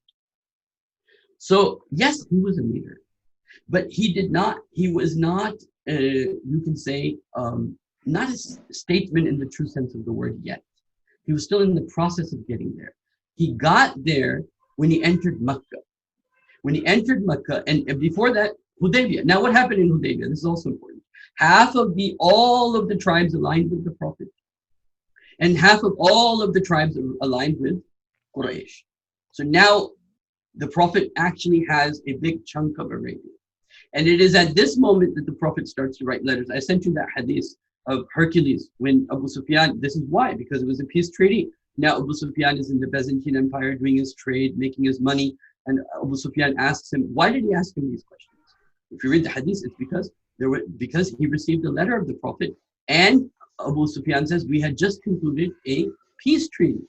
So the Hudaybiyah had happened, and now the Prophet is sending letters to the others, after half of Arabia has aligned with him. Now, as far as the methodology is concerned, so my only point here is this, okay? Is that yes, Brother Mazin is right about one thing, in my opinion. There can be no real revolution without a clash with the system. Okay, Muhammad sallallahu alaihi wasallam was rahmatul lil alameen. He had to spill blood. No change will come in a system without some sort of clash. There will be there will be it will not come through the idea of peaceful teaching, especially in my opinion, not through the military, and especially if even the military agrees. For the probability is very low. So there has to be a new ijtihad in the times that we live in, because the change will not come through military. Okay, and even if the military, someone in the military says, okay, I want to bring Islam, why will he accept Hizb Tahrir? It's not like he's a prophet. I mean, Hizb Tahrir is not the prophet that they're obligated. If they came to the conclusion we have to accept Islam, they might have been influenced by many factors. Maybe Ikhwan influenced them, maybe Tanzeem Islami influenced them, maybe some other sheikh influenced them, Hizb Tahrir also influenced them. And then why will they say to Hizb Tahrir, okay, you come here and now we will implement Islam, we need your advice? Why will that? That's not necessary. In the case of the Prophet, it was necessary because he's the Prophet of Allah. If you want to implement Islam, you have to go to the Prophet in the time of the Prophet. In the case of anyone after the Prophet, this is not a necessary outcome. So this just as a side point. So now, having said that, what is the process? Very simply, we agree, me and Brother Mazin agree about the first stage. The first stage is an intellectual, which he calls the culturing of the people. Over here, the only thing I want to add for us, that tazkiyatun nafs, especially tazkiyatun nafs khilal al-Quran, through the Quran, because the Prophet was told from the beginning that this Quran, sanulqi alayka qawlan thaqila, qum al-layla illa qalila, stand up all night, except a few, little bit. And this was said to the Prophet when hardly any Quran. Unzil wajahid hum bihi jihadan kabira. Do jihad with this Quran. So an intellectual jihad, a cultural jihad, a social criticism. I think Hizb Tahrir has probably, out of all the works I've read, done the best, absolutely best job in this issue of how Prophet Muhammad sallallahu alaihi wasallam made a social, economic, political, cultural critique of that society. And most of that, if you read it, is through the Quran. For example, what reason you killed a child girl? A complete critique of that lifestyle that they have. So this is there, an intellectual. Now, but there are a few other elements that I'd like to add. Number one, any real movement will only be a movement if you're able to pull in the intellectuals of that society. So like Abu Bakr, Omar, Uthman, Khadija, Zubair, Talha, these were the people of the Hashemiyya tribe. Okay, you have to pull into a movement, into a da'wah. You have to be able to do da'wah at that level where you pull in the intellectuals. What would be later on called the Ahlul Hal wal Aqd, right? The people like Abu Bakr, for example, Khadija, etc., etc. So you have to do da'wah khilal al-Quran. And true iman has to enter their hearts. Number two, you have to have a da'wah that's powerful enough to influence the intellectuals to join. Okay, so now you're doing da'wah. Now, when you're doing da'wah, certain things happen, right? So basically, tawasul bil-haq, tawasul, somebody who go through a phase of sabr. Explain this very easily. Prophet Muhammad was in Makkah, he didn't break any idols. But unlike Ibrahim, he broke the idols. So over here, he doesn't break the idols, he keeps doing his da'wah. Now, as the Jama'ah grows, now the Prophet is going to Taif. Why? Because he's looking for an alternate base. As Prophet Mazin has also said this in different ways, but he's looking for a place where he can establish the deen of Allah, or where he can begin to organize the people. Now the bay'ah, the first bay'ah, by the way, is the same as the bay'ah in Surah Al-Muntahina. The first bay'ah the Prophet took with the people of Medina, the first bay'ah doesn't have jihad in it. Okay, this is why this is the kind of like the proof of Bayt al-Ishaq. Because the first bay'ah the Prophet took was about we will not steal, we will not kill our children, we will not do these, basically moral things. It was the second year when they came from Medina that Ubadah ibn Samit narrates the hadith in Sahih Bukhari, we will obey you and so on and so forth. And even if there are people in authority to us. Okay.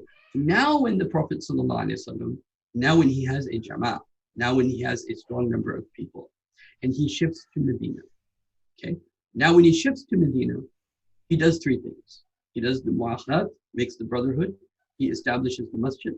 Okay. And he does the treaty to make sure this place. And then the next thing he does is he himself starts to threaten the economic lines of Quraysh.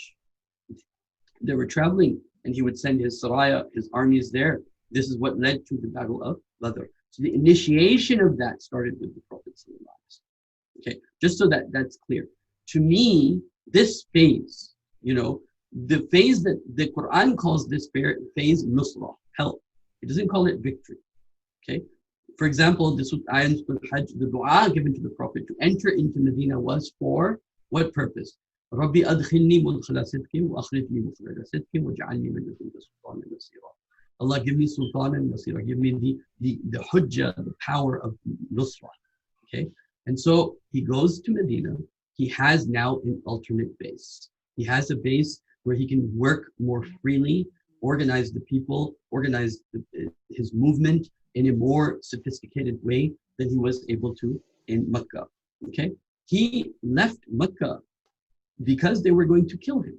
So he left Makkah and came to Medina. And he was a muhajir. Okay, and the people that were going to help him, they were called the Ansar. So this, and this was a place that had civil war. And now the Prophet ﷺ makes a treaty with them to make sure that there is going to be stability in this place where he wants to work for the sake of Allah. Now the Prophet, when there is an Islamic organization, when there will be a Jama'ah, they will have to decide at what point do we challenge the system. Okay, it can't be as simple as, oh, we'll convince the army. You have to, because what if the army may agree? Fabiha, it's very good. But what if the army doesn't agree? Then what? Then you're just going to keep waiting and waiting and waiting till when? So what if the Jama'ah grows up to a point where they feel they can take some action? They can challenge the system. So there should be, and there could be, and there has been some ijtihad on what to do in that phase, where if you have a Jama'ah that is able to gather the people, organize the people, and if they have the numbers with them that they can challenge the system, then should they do it or not? This is the question. So Medina, I see this as more as that phase where the Prophet was organizing the people. He didn't have complete authority, as I shared with the verses of the Quran that say the victory was yet to come. And the Prophet himself is saying, who amongst you, who amongst the Sahaba will take revenge for me for what has been done to my family? So it wasn't like he didn't have that control that he did after Fatima. And the Quran is very clear about this because the Quran says, the Quran makes it clear, this path. Why am I emphasizing this? Because this is one of the most emphasized aspects of his seerah in the entire Quran. Look, Allah subhanahu wa ta'ala says in the Quran, لا يستوي من أنفق من قبل الفتح وقاتل. Those of you who participated in the movement of the Prophet, and I'm paraphrasing here, but they not equal are those who fought and gave in the cause of Allah before the victory, then after the victory. The demarcation point is Al-Qur'an. That's where the victory happened. So now you have to kind of you have to put that as your end point in terms of your thought process of the seerah. Okay. What I'm saying is, you have the Quran, you have da'wah in the beginning. We agree. Okay. There's hijrah. Why? Because he had to make hijrah to protect his deen. He had to do hijrah to find an alternate base. Okay, he was told from the very beginning by Warqa bin Nawafil that your own people will kick you out. Okay, every major prophet has done this, and this will be the natural result of any movement. If you look at the movements of the world, many times people have to leave the city that they're in, go to an alternate base, and then launch a movement from there. This is very, very common in history. You'll see this. So it's not only specific to the prophet, but it can happen.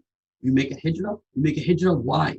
Why do you make hijrah? Because hijrah is where you bring power together. You don't, Salman bin Farsi doesn't become Muslim and then you say to Salman bin Farsi, okay, you're very well cultured, now go to Iran and do da'wah. No, you have to focus your power in one place. You don't say to Suhaib al-Rumi, oh, you've been cultured into Islam, now go to Rome and do da'wah. No, because the idea is not only da'wah. The idea is not only da'wah. The idea is to focus all your energy in one place and to bring about a change in that place. Okay, and so you have to decide now through the process of shura. because there's no more revelation, where Allah decided in the case of the Prophet, okay, now this is the moment where you change from passive resistance to active resistance. Now you have to actively resist.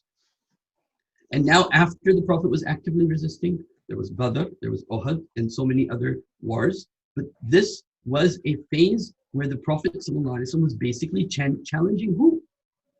He was challenging Quraysh, challenging Makkah. That was his target. He was fighting who? Who was fighting against him? Quraysh was fighting against him.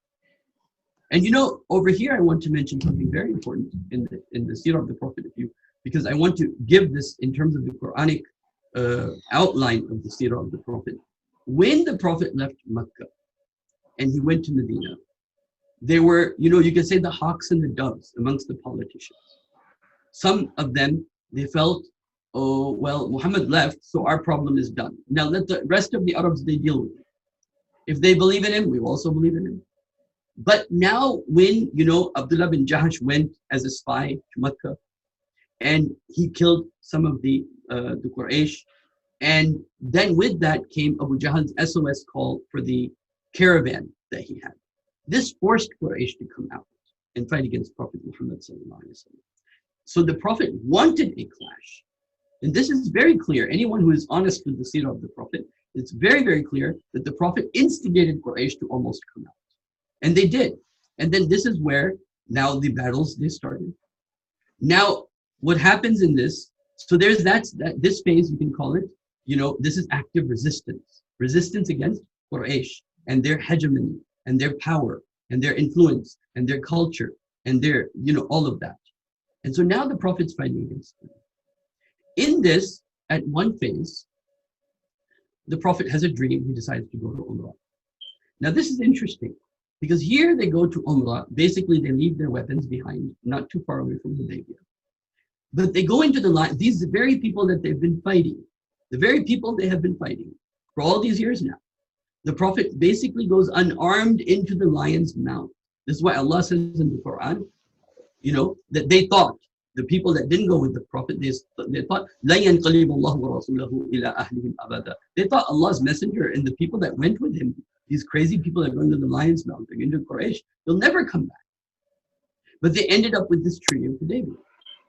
Now, I don't want to go into more details about this, but this is a significant aspect of the seerah of the Prophet mentioned in the Quran. A whole surah is mentioned about it. And it is either this point or the point of Fath al-Makkah, that is the demarcation. So if your understanding of seerah does not have these specific demarcation points, then you won't be congruent. And if you won't be congruent, then you're reading into it your own kind of like way of looking at things, because unless you're congruent with the Quran and the seerah, then your reading may be wrong. It's very likely you're going to be wrong, okay, in my opinion. So now, once there is active resistance, now the only question is, how do we do that today? We can do the da'wah phase, we can do the organizing phase, but how do we resist against a standing army versus in the case of the Prophet? For that, Dr. Israr Ahmed and others have proposed that, you know, there should be a popular movement. The popular movement should challenge the system, block the system. It will be a one-way war. You shoot bullets on us, we won't set you, and you block the system. And the same thing would happen that happened in Iran. It happened many times in history. And this can be, but it has had success.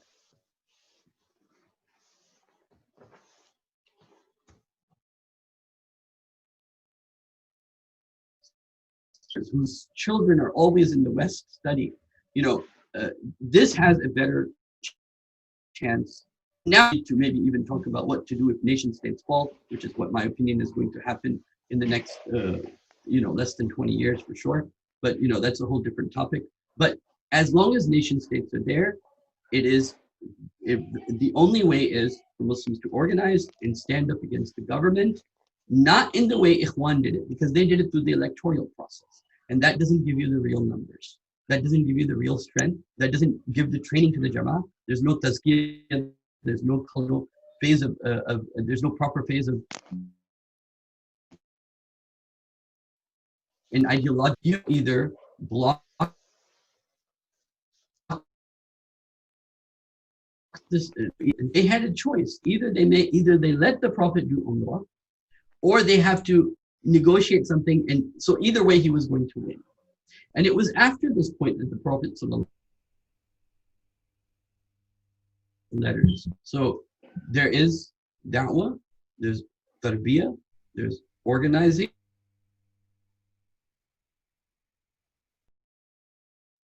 there's throw. Then if they're not able to throw, they get Jannah. But there has to be a clash, yes.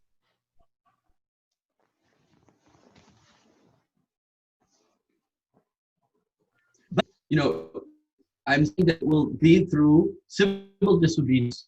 And civil disobedience, not through, but through an organized movement. One thing I'm wondering is that when you say it's only through civil disobedience, there's a contradiction in that, because if the Prophet ﷺ didn't only use civil disobedience once he gained some sort of a foothold. So if the people form a civil disobedience and they'll have to form a separatist movement according to this method. Like I said, in the case of the Prophet, it's not guns versus guns. Because let's say today we have, let's say a population like let's say in Yemen, everyone has guns. You were talking a lot of places in the Muslim land, people have guns, and if you can start amassing guns, and suddenly now you're forming your peaceful protest, which I don't know where the defining line is for that, but then you form your peaceful protest and they're shooting guns. So what I will say is exactly what Imam Abu Hanifa said. He said that if you feel you have enough power to overtake the government, then do it. That's by forceful means. This is Abu Hanifa's fatwa. Okay, so sorry, I'm going to jump in. I'm going to jump in and connected to this. Sorry to have jumped in, but there's something I wanted to, a question, comment I wanted to direct towards Brother Mazin, and Brother Sheikh Omar Baloch is, he's welcome to comment after as well on this. Brother Mazin, have you considered that the limited method of non-violently convincing? But before I actually ask you that, I don't dispute the peaceful means in the way the Prophet Muhammad, peace be upon him, obtained authority and became a leader of the city-state of Medina. I'm not disputing that. But my question to you, Brother Mazin, is: have you considered that the limited method of non-violently convincing the power brokers in the Muslim majority countries may not be a correct application of the Prophet's method? Because there's a difference of context. When the Prophet was appealing non-violently to the power brokers in the Arabian Peninsula, these power brokers were non-Muslims, of which Aus and Khazraj embraced Islam and gave their allegiance to Islam. However, these power brokers currently in the Muslim world are Muslims to begin with, and they should know better. In other words, they've reneged on Islam.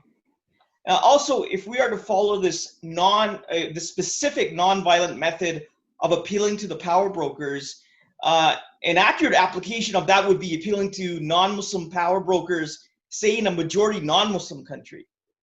And just kind of connect to what just Sheikh Omar Baloch had stated, it looks like through some of the sayings of the Prophet Muhammad, peace be upon him, he has allowed, armed takeover of a government that maybe, and you admitted that all these countries are ruling by kufr. So, for example, in some of the sayings of the Prophet, he says that we don't fight them. I'm just paraphrasing the hadith here. We don't fight them unless as long as there is established prayer among you. Also elsewhere, the Prophet Muhammad, peace be upon him, said, and whosoever does not judge by what Allah has revealed. Oh, sorry, this is the Quran. So the Quran tells us that whoever does not judge by what Allah has revealed, such are the kafirun. And the Prophet Muhammad said that you can challenge the authority if you see a clear kufr and you have proof of it, right, from Allah. Now, interestingly, on these hadiths, one of the scholars, Ibn Hazm, commented on these hadiths, and this is what he said. And then after this, you can both comment on that. So Ibn Hazm said that, quote, if tyranny begins to surface, even though it is small or insignificant, the Muslims should approach the leader about it and restrain him. If he accepts their counsel, and yields to the guidance of the people and his peers and establishes the laws of Islam, then there is no means of removing him. But if he refuses to fulfill any of his obligations and is unrepentant, then his removal is imperative. Someone who will stand by truth should replace him. As Allah has said, help one another in al-bir and at-taqwa. He went on to say, no part of the Sharia may be abrogated. Now, this is very telling. He says, no part of the Sharia may be abrogated, but the leaders of the Muslim countries now, of so-called the 50 plus Muslim majority countries, they have abrogated the entire Sharia. So wouldn't you say that means other than specifically the non-violent method could be justified in bringing about the true Islamic system? Go ahead, Brother Mazin. That's a really interesting topic. Actually, it's big. It's a big discussion, and it's so to address the first point, which is calling Muslims and non-Muslims and calling Dar al-Islam, and in general, it's just important to understand that what we're talking about is changing Dar al-Kufr to Dar al-Islam. And actually, now that I think of it, I'm going to address the second point that you mentioned, which is the quote of Ibn Hazm and the hadith of أَفَلَا نُنَابِذْهُمْ بِالسَّيْفِ يَا رَسُولَ اللَّهِ. And then we'll go back to the first point. So the hadith says, the best of your rulers are the ones that you love them and they love you, and you make dua for them, they make dua for you. And the worst of your rulers are the ones that you hate them and they hate you, and you curse them and they curse you.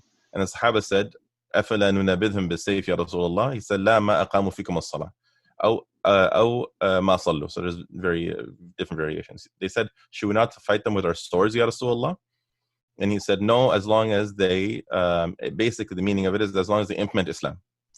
And lots of ulama have commented on this. The reason why we know that this is what's called إطلاق الجزء وإيراد الكل, which is mentioning a part of something and intending the whole, like saying Tahrir raqaba, releasing the neck of a slave. You're referring to the whole slave, not just the neck. It's a figure of speech, and it's a figure. It's a form of visual emphasis. You imagine the thing and you see the larger picture. So he says, and the proof that this is, because he says, as long as they establish Islam. And so, as long as they establish Salah. Some people have taken this in a very weak, very poor interpretation, meaning as long as they pray Salah, or as long as they allow Salah to be prayed, or some even said Jum'ah.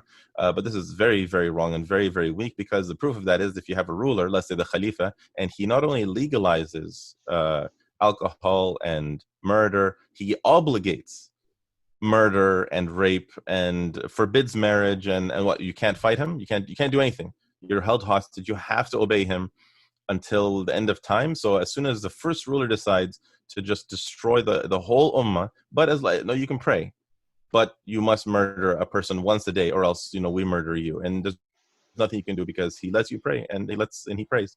So it doesn't work like that. It's referring to as long as he implements Islam.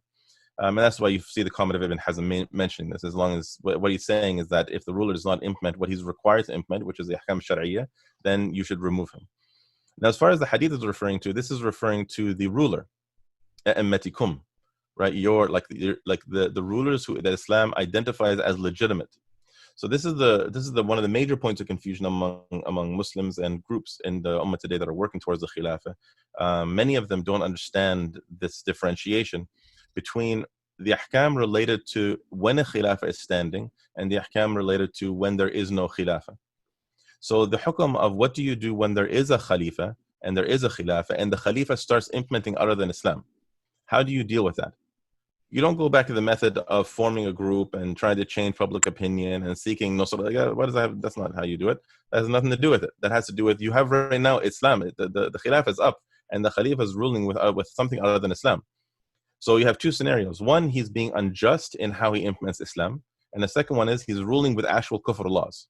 So if he's being unjust, and the Prophet ﷺ gave, like the hadith was mentioned in a way that gives contingencies for both. He's saying that if you see a ruler and there's many hadith that talk about this, but if you see a ruler and he's disobeying Allah Azza wa Jal, as long as he's implementing Islam, even if he whips your back and takes your wealth, there's another narration that mentions this, you must hear and you must obey. The meaning that if there's a Khalifa and he's very, very unjust with how he implements Islam, such as there's a law in Hukum Shari'i that if the Khalifa gives you an order and you refuse to do it, This is rebellion, it's baghi, and therefore he can punish you. Now that's an unjust Khalifa who would punish you just if he said, become, like, for example, become the mufti of, like, become my mufti, and the alim says, I don't want to do this job and I refuse to. Then you punish him and imprison him and so on. That's being unjust. And so, but that's still implementing the hukum. He's not taking a law from kufr and applying it. He's misapplying or unjustly applying a hukum from Islam. In that case, we are obligated to obey him. You have to continue obeying the rule. This is where the whole advising the ruler in private and not going out and calling for rebellion against him that some ignorant people today try to apply on Saudi or whoever else. That doesn't apply on these rulers today. They're not khulafa, they're not rulers that implement Islam. In a khilafah, in a state that implements Islam, these ahkam apply because there are specific and strict ahkam that apply to the rulers that Islam sees as legitimate. And this is really the key point. Islam identifies who's a legitimate ruler, and you'll never ever find Islam talking about a ruler giving rights and responsibilities to somebody who's illegitimate. One quick analogy is, actually a brother gave me this analogy, may Allah reward him, is that if you have, let's say you as a mufti or as a leader in the community, a person comes to you and says, look, I have a problem with my girlfriend. We've been living together for 10 years. We have, we live just like a marriage. We have rights, we have responsibilities. I get the money, she does this and whatever, but she won't have intimate relations with me. And so you can't say, well, the hukum of Islam on the role of a wife, and she has these rights and these. You don't start taking ahkam of a legitimate male-female relationship and try to apply it on an illegitimate male-female relationship. So you can't take the ahkam of Islam that apply to a legitimate ruler and try to apply it on an illegitimate ruler that Islam doesn't even order you to obey in the first place. So the ahkam of Islam related to rulers, any hukum, any hadith, any ayah that talks about a ruler, it's only referring to legitimate rulers, meaning the Khalifa. If you want to talk about, and then when the Sahaba said, should we not fight them with our swords? He said, no, as long as we're implementing Islam. Meaning that if they stop implementing Islam, so if you have a Khalifa and he stops implementing Islam, this is, it would be to oversimplifying it to say you rather go fight him. The correct process is that if the Khalifa starts implementing Allah, that lakum fihi min Allahi burhan, you have proof from Allah that this is kufr. You can't kufr Allah. So the Prophet has been saying, it's not that you have a difference of opinion with him. It's not that you disagree with him. You have proof that this is kufr and this has nothing to do with Islam. Then you fight him. And of course, in the Shari'ah, we know that the more detailed hukum is that you first account him, and then you take him to court, which is mahkamat al-madhalim, which was applied a lot throughout the history of Islam. And then if you still refuses, then you raise your swords on him and you fight him until the death. And you have to remove him. You have to go to war. You must raise your swords and you must do everything you can. But this is where the quote of Abu Hanifa comes in, and a lot of the ulama, you only do so if you can. If you're just a group of 10 people and you only have limited weapons, you can't go and fight the ruler. The only time you're allowed to rebel against the ruler and remove him if he's implementing kufr is if you're capable to do so. So that's why these ahkam are being mixed up and they're referring to something completely different. I agree with brother. On this, his whole explanation is very beautiful. I like it. Barakallah bik. And then, so the second point is that, okay, now if we talk about now we're asking the question, how do you establish a state from scratch? Then you go to the evidences that exist in the situation where there is no state, and how do you get there?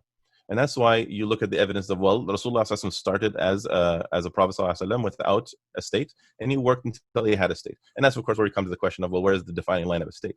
But that's the main thing when you talk about those things of... but I understand when the scholars were having this discussion on when to rebel, it was in the context of the Khilafah state. And I understand there's a nuanced discussion about this. My point I'm trying to make is that today it's like a day and night difference, right? We got these leaders who are, because the scholars were talking about, if they abrogate a part of it, then we can talk about, if it's validated to rebel, right, against the state. Here it's even far worse. The Muslim leaders have abrogated the entire Sharia. So the point I'm trying to make is that in that regard, would that be an option if there's a well-organized resistance? No, and the reason why is because there's this thing called the manat in the Shari'ah. Whenever you're trying to understand a hukum, you must understand the manat. You must understand the circumstances in which the hukm is applied. So you can't take a hukm from one thing and just extend it to any manat you want, because then all of a sudden you can take the ahkam of jihad or the ahkam of zakah and apply it in the ahkam of salah, or you can't just cross things around. So you have to understand, well, what is the context in which this was revealed, what it was revealed for, and you can't cross it into another one unless there's an evidence that allows you to cross it into it. So the ahkam related to the rulers in the context of having a khalifa is one thing, and then the question is, well, when you don't have a khalifa or a khilafah, what do you do? Now, do you raise weapons against the ruler? Well, the hadith about the rulers is referring to legitimate rulers. All of them, if you look at every single one of them, but Brother Mazin, isn't it a given for a Muslim leader of a Muslim majority area to be ruling with Islam anyways? No, that's it's not a given? Yeah. No, it's a given. No, but let me just interject, Brother Mazin.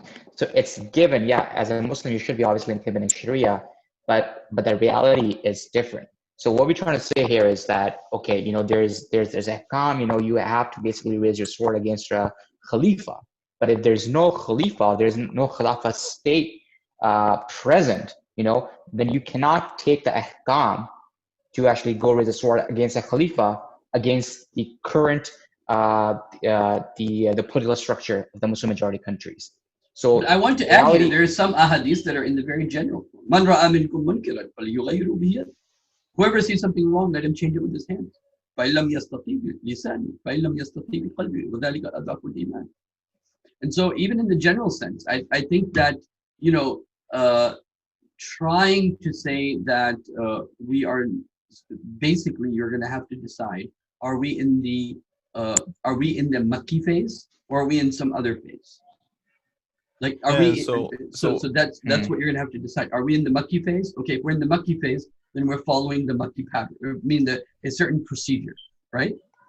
Yeah. If we're not in the Makki phase, then you have to define. Okay, we're not in the Makki. Well, this goes to my comment towards Brother Mazin on the misapplication as well, which I will let Brother Mazin respond to me on that. But it depends on the context, right? So. For example, for Muslims in a non-Muslim majority country, it would be the Makkan phase. That would be almost identical to the Makkan phase.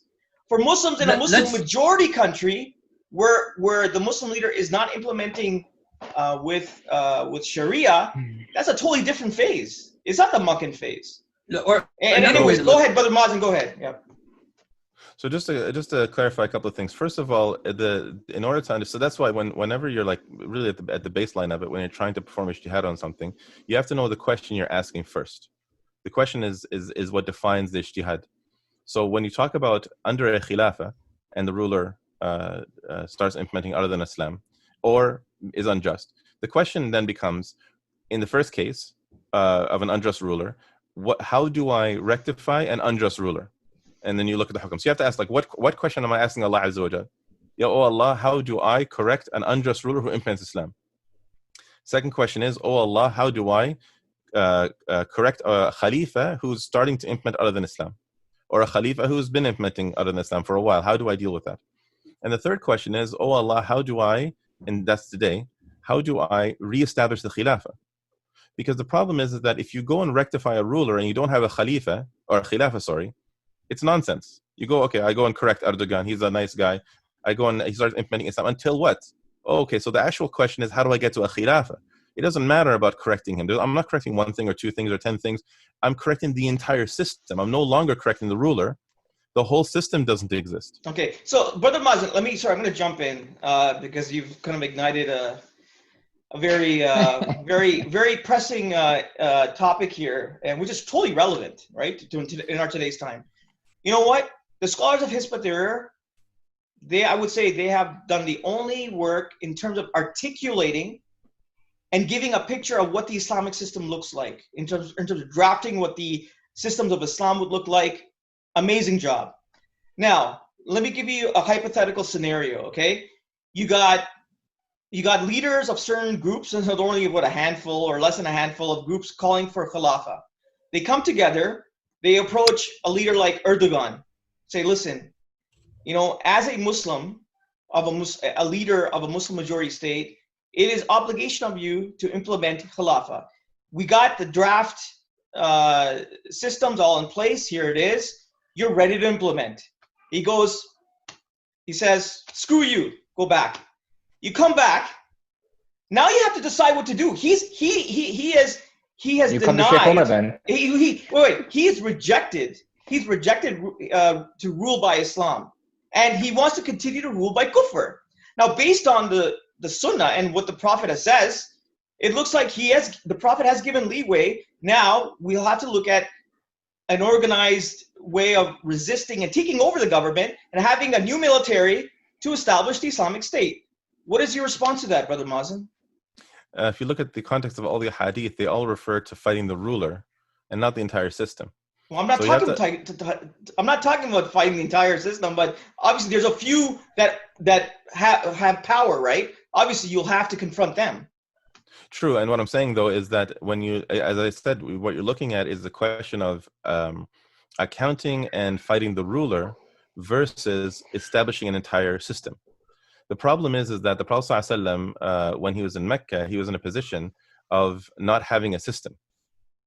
So trying to fight the ruler or account the ruler is of no use, because the problem is the system. So when you address the society, you address the society, but rulers, but Brother and Mazin, there's a difference. There's a difference. In Makkah, it's a majority non-Muslim area. Yeah. So that goes to my other question. Earlier on, I had that. I believe there's a misapplication. If you're limiting yourself to only peaceful means in the Muslim world, it is a misapplication because the contexts are not the same. So the reason why the context is the same is because you need to understand how to define what you're trying to change. And so this is the basis of it. What the Prophet ﷺ was doing from the Meccan period into the Medinan period was trying to change a Dar al-Kufr into a Dar al-Islam. And the Dar is defined not by the people in the land, rather it's defined by the laws that are applied on the land. And this is known by the hadith of Sariyat, I think it was Usama bin Zayd. The Prophet ﷺ, he sends them out and he tells them, when you come to a new land, it's a long hadith, he says, call them to Islam. فَإِنْ أَجَابُوكَ فَقْبَلْ مِنْهُمْ وَكُفَّ عَنْهُم. So if they accept Islam, then don't fight them. ثُمَّ ادْعُهُمْ إِلَى التَّحَوُّلِ مِنْ دَارِهِمْ إِلَى دَارِ الْمُسْلِمِينَ أو دَارِ الْمُهَاجِرِينَ. And so he says, and then if they accept Islam, so this is the key, if the people of that land accept Islam, accept that from them and don't fight them, then call them to switching from their dar to the dar of the Muslims or the dar of the Muhajirin.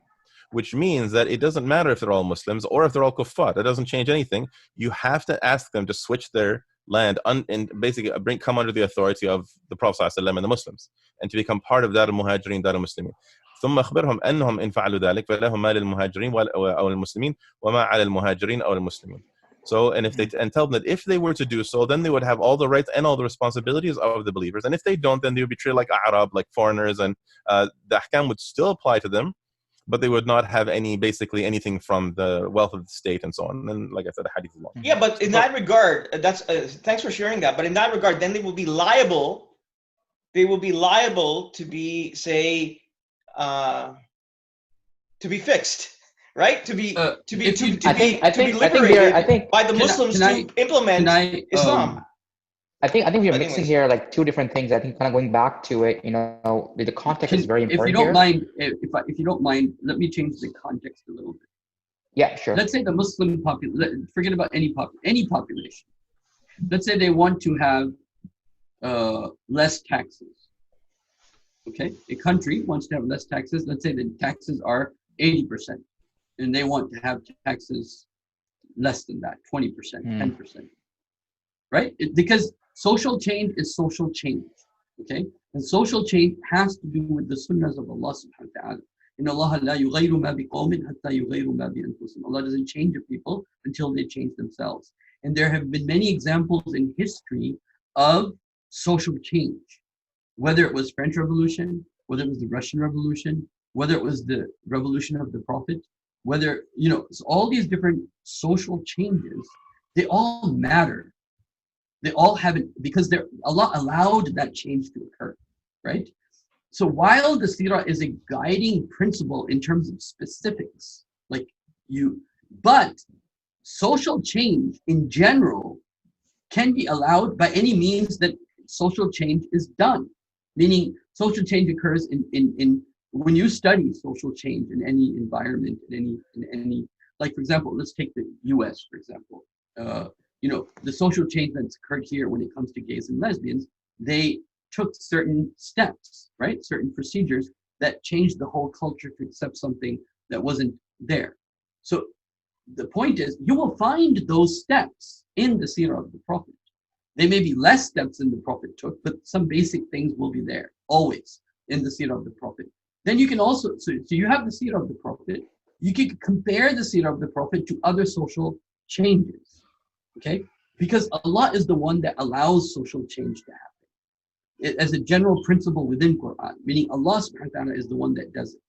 And Allah subhanahu wa ta'ala does it based upon His sunnah. So studying all social changes, you can benefit from them. There's no question about that. The seerah is your guiding principle. Then also, in addition to that, understanding how the Prophet's social change is more comprehensive than the, let's say, the French Revolution or the Russian Revolution. Also in this context, how the Prophet's revolution is more complete than, let's say, the revolution done by Musa alayhi salatu, or the change that Isa alayhi salatu wanted. Because, for example, Musa had hijrah, but he had no tarbiyah before hijrah, for example. So you can look at these things, and there is some general principles of, it could be any X issue, right?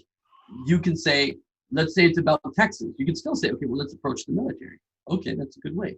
Let's have a social agitation and how to bring about that change.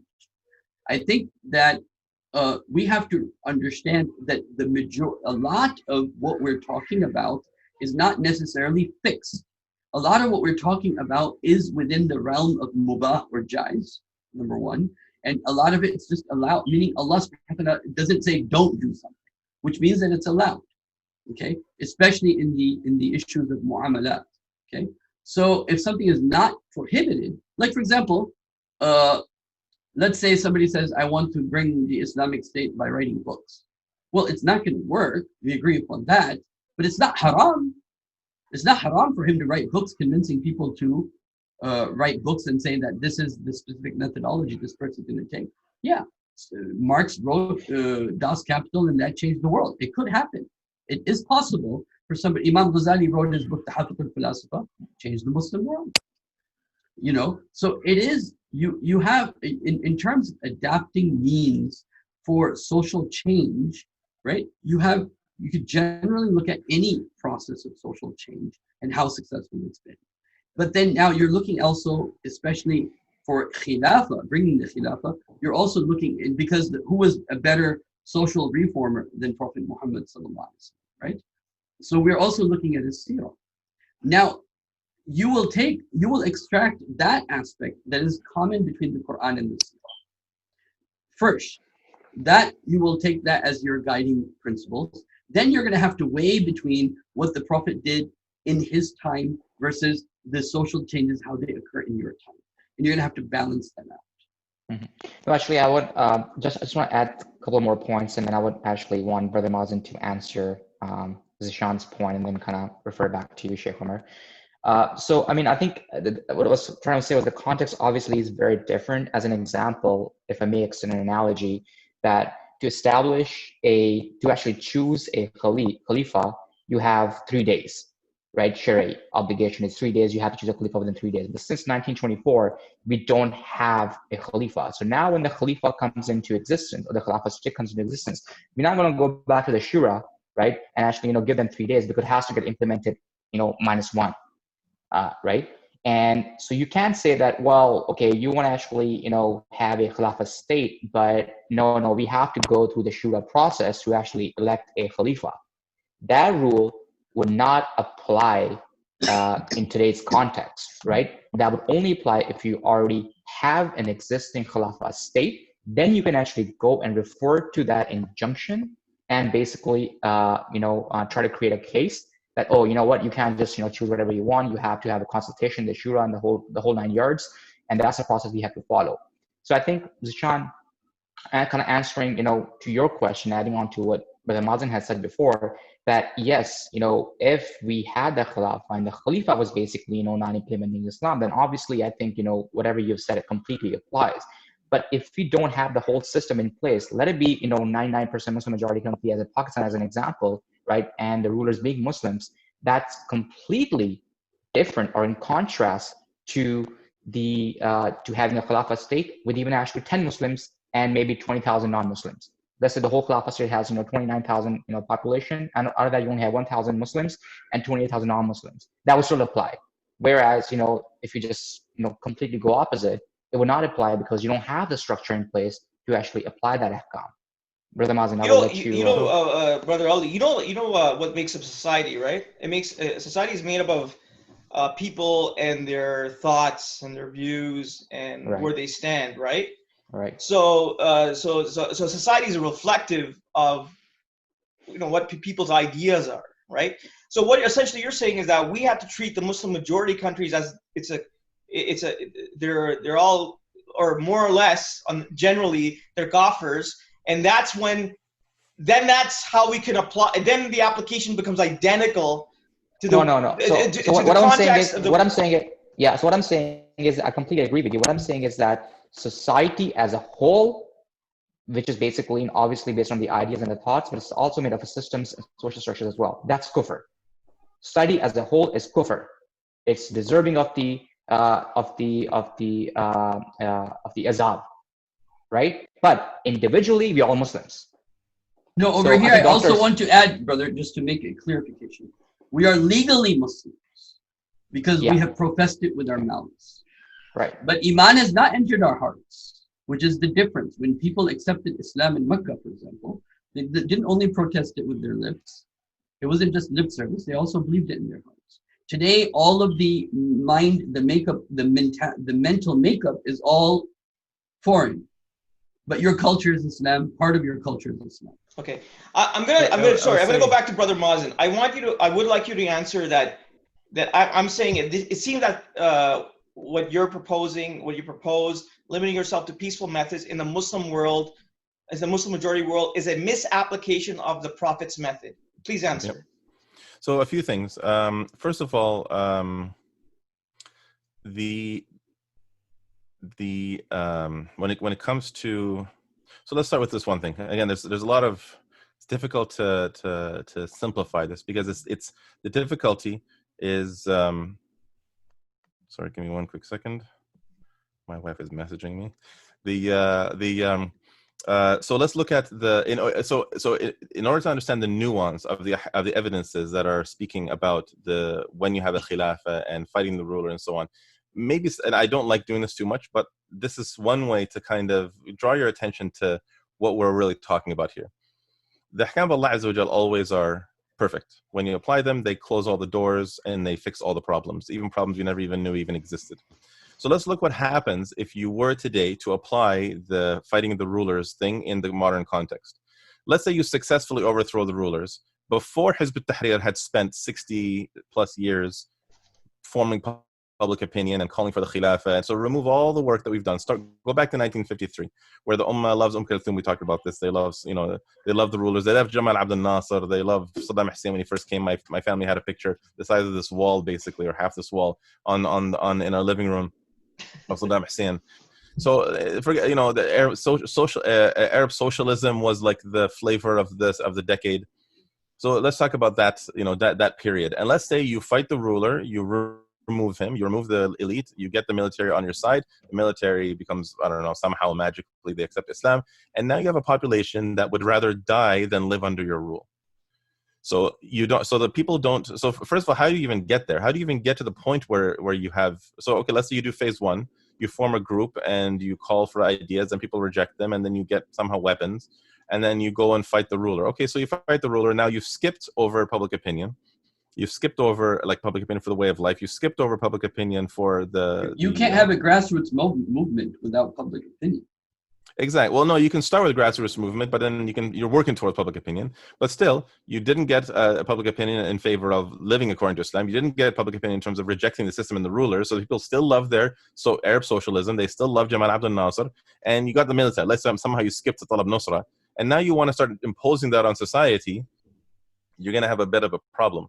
So the method of Rasulullah solves that problem. You start again with a group that calls people, and you build trust in that group. And even the question of, why Hizb Tahrir, because brother asked, why would anyone want Hizb Tahrir? It's because Hizb Tahrir, it's not Hizb Tahrir, it's what Hizb Tahrir is calling to. So what's going to happen is people are going to gain confidence in Hizb Tahrir's knowledge of Islam and understanding of how to apply Islam and understanding of all the details and the problems that everyone else seems to have gaps in. And as far as the difference between the time of the Prophet ﷺ being calling to kuffar and today calling to Muslims, this issue is not defined by the iman or kufr of people. It's only defined by the status of the land. That's why I mentioned the hadith where the Prophet ﷺ called them to Islam, because even if they all accept Islam, that's still not enough. They have to switch their land to the land of the Muslims. So it's not enough. The Prophet ﷺ, whether he's calling non-Muslim to become Muslim and then calling them to implementing Islam, or us calling Muslims to implementing Islam, it's all towards the same end, because the end objective is one thing. If I can just quickly jump in regarding the hadith you mentioned about, in a land, if they accept Islam but they don't rule by Islam, are they not then liable by the Prophet to go and take over by force? What do you mean? So okay, so if they reject. Okay, so you give the example of if a certain people in a land, they accept they accept to be Muslims, but they don't rule by Islam, right? Yes. They don't rule by. Does it not make them liable for the Prophet to go and take over the land by force, so that Islam be implemented? Yes. So people, like, until the state comes and decides that this land is to come under Islam, because this military expedition. Okay, so you're saying that it couldn't be done on a state from a state level. Of course, the Khilafah is... Okay, I understand. Okay, that's fine. Cool, keep on going. Sorry to interrupt. Yeah, because the Khilafah is an expansionist state. It's always expanding. Go ahead, yeah. Right. And so the main point is that what the objective is in the second phase, which is the public phase, which is forming public opinion. That's what you're doing. You're not trying to get it's not necessary that every single person in society understands all the systems of Islam, and they understand the ruling structure, and they understand the ahkam of whatever. It's that the people, the public opinion is in favor of the Islamic way of life. Public opinions in favor. Like, if you go to Turkey right now, public opinion is in favor of a Khilafah. Right? Even though there's a lot of secularists, a lot of Kemalists, but public opinion right now is in favor of that. If you go to Turkey, talk to anybody, everyone says they want a Khilafah. Public opinion is not against it. You go to, for example, Egypt, public opinion isn't that good. Actually, public opinion is a bit of a hit and miss, but it's generally not very strong. If not, you would say it's almost maybe even not even for a Khilafah. They want Islam, but they don't understand specifically a Khilafah. If you go to, for example, Mosul, public opinion is actually against a Khilafah right now. Right, because I have family there, and public opinion is against it. People, they want a Khilafah like Abu Bakr's Khilafah, but right now the concept of a Khilafah by us Muslims today, they don't want it. So if anybody were to come to them and want to implement Islam, want to have a Khilafah over them, they would probably resist, because they're scared. They're so traumatized by what Daesh did. If you go to, again, it depends on the land. Every land is going to have some different public opinion and different variations and nuances of what the public opinion really is in favor of.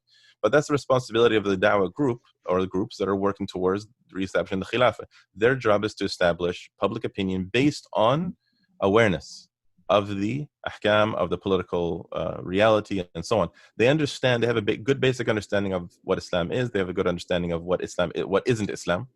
And then they can see that what they have isn't Islam. So, and that's one of the things that actually was very beneficial about the existence of Daesh, is that people now know what isn't a Khilafah. It gave a lot of clarity. People understand things only through contrast, and only through contrast. Like, you can know something without having contrast, but you won't understand it except through contrasting with something else.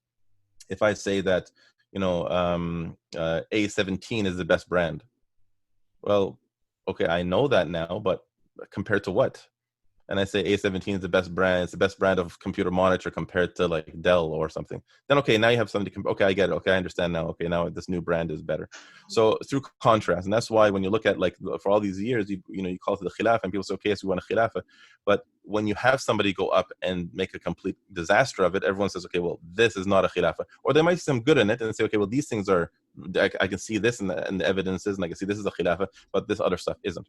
So it creates clarity because people get a practical reality. And that's one of the reasons why actually having a Khilafah is so important for the world, because the non-Muslims are even less equipped to contrast. So when they see a khilafah right in front of them, they can see the justice of it and the good of it, and then they're no longer contrasting with the lies of the media. Yeah. Over here, I want to say that the Quranic terminology is deen. Okay, and the question is, Inna Dina Inda Allah Islam. What is the deen of that time or that place? So, yes, the Prophet talked about an individual and rebelling against an individual. That was the question he was asked, and so that's the question he answered. Also, please keep in mind that there has been a social evolution, which means that when people used to be teachers, it was the individual. Now you have so what used to be individuals have now become institutions. So like you had a teacher, now you have an entire madrasa. Okay, and so so keep that social the social evolutionary dimension there. But in the Quran, the emphasis is what is the deen? Okay, and the deen is إِذَا جَاءَ نَصْرُ اللَّهِ, the deen of Allah, meaning the system. Okay, and so it's the whole system. هُوَ الَّذِي أَرْسَلَ رَسُولَهُ بِالْهُدَى وَالدِّينِ الْحَقِّ. So the Quranic terminology is deen. So it's either the deen is there or the deen is not there. The system is either there or deen, meaning the system. Like in Surah Yusuf, Allah says, مَا كَانَ يَأْخُذُ أَخَاهُ فِي دِينِ الْمَلِكِ. Yusuf ﷺ was not able to take his brother Binyamin for himself under the law of the king. فِي دِينِ الْمَلِكِ is the word used in Quran. So the question is that what is the deen? Is it the deen of Allah or is it a deen other than Allah? And if it's the deen of other than Allah, then all those processes can be applied that are necessary to bring about the deen of Allah. If I can make one quick comment on the issue of Nasr, which is interesting, is I simply don't think that to say that the meaning of Nasr is only referring to when the state is established, because, for example, I said Fatr. Nusra is always, yeah. But even if we apply Medina both had them, Nusra. I always say Medina had Nusra. That was the whole point. Yeah, but even Nasr, Nasrullahi wal Fath, sorry, even Fath, they're kind of often congruent, because if, let's say today, the Khilafah were to be reestablished, let's say in Al-Sham, the hadith talk about lots and lots of conflict and turmoil and trouble and difficulty. Even there's a hadith that implies that there's going to be the death of one or more khulafa before the Mahdi even takes over and establishes things. So does that mean that it's not a khilafah? No, it is a khilafah, because the Prophet ﷺ even mentioned after the death of a khalifa, there will be a fitna, and then a man will come out from Medina, rushing to Mecca, escaping, and people will bring him out against his will, and he'll be given bay'ah between the rukn and the maqam. So we know that there will be death of a khalifa. That means the khilafah will be standing when the Mahdi arrives.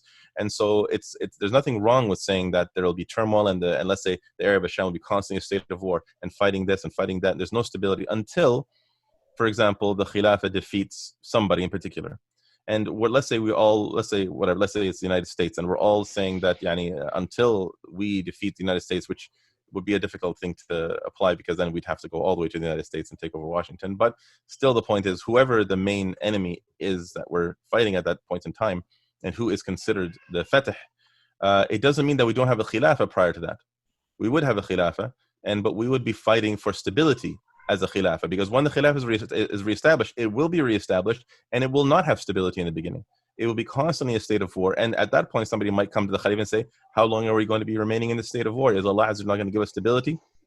And the Khalifa might say, just like Rasulullah told us, I'll tell you that Allah Azza will bring this, and He will bring peace and prosperity. As He mentioned in the hadith, a time will come when people will be able to travel from here to there without fearing anything except for the wolf on their lambs. So the thing is that it's this exact same context, is that you can have a khilafah in the first period until it establishes stability. When there's a superpower attacking it, or superpowers attacking it, you will say that we're fighting until the Fatih would be when finally we can stop worrying about external threats and start looking at internal building. But then notice the word Fath is used in Quran prior to the external threats, which was the Byzantine, which was Tabuk. This is prior to that. So just keep that in mind. Understood. Yeah. But still, it doesn't change the fact that when you have a khilafah, and if the Mahdi is there and he takes bay'ah from X amount of people, the Prophet said he'll establish justice. So if he's establishing justice, then that still could be or could not be an Islamic state depending upon the situation. It totally depends. No. Well, I think that it's a given that the Mahdi will rule over. Are you saying that you think that he might not rule over a Khilafah? I never heard him ruling over as a Khalifa. I never heard the word Khilafah for him. So I think of him more as a you could say a mujaddid, somebody who's going to come and unite and fight at a certain phase. So and also the hadith that you mentioned, where there will be the death of the Khalifa. Majority that interpretation is there, and I myself have subscribed to that interpretation for some time. But majority of the scholars take the word Khalifa in that hadith, because Khalifa also means khal, one after the other. So they take it in the sense of when a king dies. When a king dies, then there will be, corruption and the sons will fight. There's a small problem with that. I guess this is maybe a side issue, but the one problem this is a side issue. This is not the main issue. But the thing we'll leave it at the side issue. Okay, I just want Brother Mazin to answer something, which goes back to my question. I know there may be my question is going back to the hypothetical scenario I gave you, right? So as I said, representatives of certain groups who are calling for Khilafah, for example, they approach Erdogan. It's all plain and clear how the systems can be implemented. He says no. You come back to the drawing board. Are you still going to stick by limiting yourself to non-peaceful means to convince the power brokers? Yes or no? I mean, peaceful means, of course, because the reason why is because we won't go back to the drawing board. We're not drawing anything on the board in the first place. The method is Rasulullah Sallallahu Alaihi Wasallam's method. We're following, and that's one of the reasons why Hizb Tahrir, and this is really like the protection of any group. And if you listen actually to the podcast that I had. Since you like the style of argument, hukm al-shar'i, is there a hukm al-shar'i that you have to do it this way? Yes. Like the method is there a command in the Quran that where is the command that you have to give a da'wah to leadership, and they have to, and unless they accept your message, like that whole thing, that whole phase, where is the hukm al-shar'i for it? Like as I said, so you'd have to, that's a lot to go through. I think we're kind of reaching the end, and we're maybe running out of time. But just in brief, like the books of the Hizb explain this in detail, and there's a book called Dawah Islamiyya, the Islamic State. It goes through the evidences. There's a book called From Darkness to Light.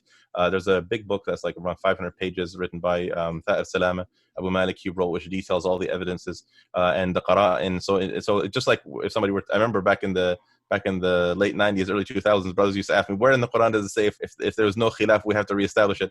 That's not how it works. We all know that we derive a lot of ahkam shar'iyya through istinbat and so on and so forth. But the main point is that the method of Rasulullah Sallallahu Alaihi Wasallam is a hukm shar'i, and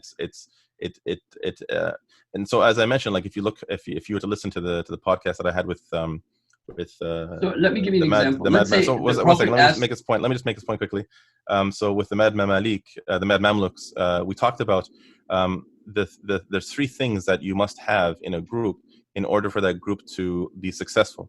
One of them is what we call it purity, clarity, and crystallization. But clarity, knowing your evidences. So you know exactly the hukum for every single thing you do and the evidences for those ahkam.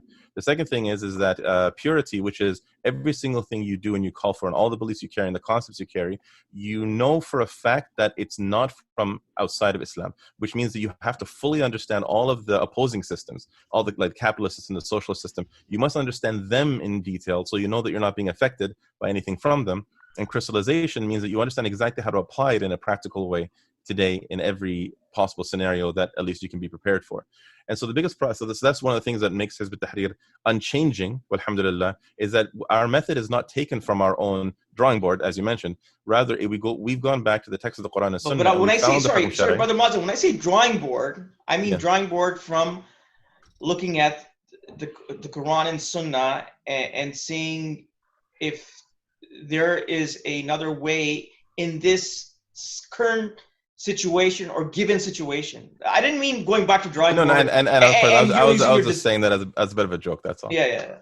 And so what I mean by that is that we're always reviewing the hukum of what it is that we like we're always verifying all the ahkam that we adopt, regardless if anybody brings us something Brother new. Mazin, if you don't mind, if you can indulge me just for a second, so I can have my clarity also. Allah subhanahu wa ta'ala, for example, in the Quran, He gives a command, "Ud'u ila sabili rabbik," right? So, or "Fasta'ma ta'bud," for example, "Unzur ashiratak wal aqrabin," for example. Yep. So the Prophet goes on a mountain and calls his family. The hukam is make a call. How it was applied was the Prophet went on a mountain and he said, okay, everybody, he made a call, a public call.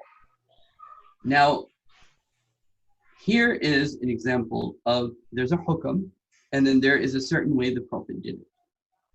I can extrapolate from that and say, well, something similar to going to the mountain today will be to go on TV or to do something in the open. How far do you take this type of qiyas, number one? And how far do you take, okay, because Allah gave this hukam, this is exactly the way it has to be done?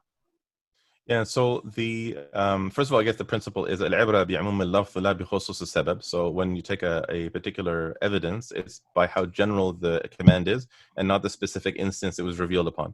And so when you look at the main point, actually, I guess, and maybe to simplify this, is that when you perform ijtihad, you take all the evidences on the topic and so when you combine say that you look at the generality and not the specific, then why in the case of the seerah of the Prophet, when it comes to the nusra aspect, you look specifically for asking for nusra in that specific way?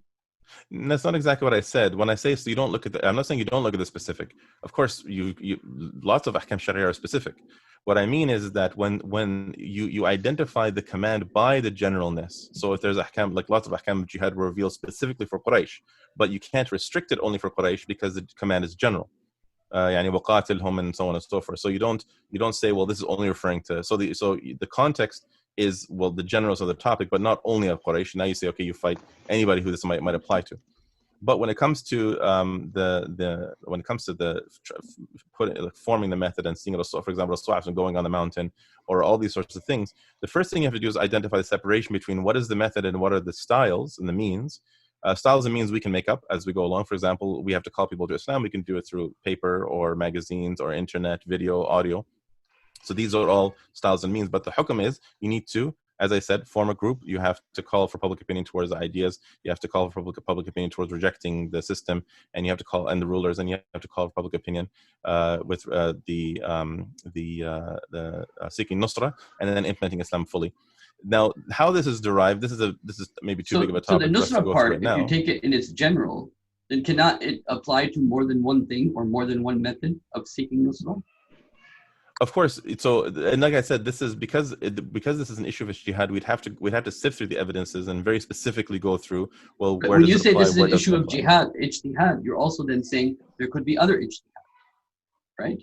So there's not like one ijtihad that has ijma' on it. Ijtihad by its very nature means there can be a difference of opinion. This is one opinion. There can be other opinions.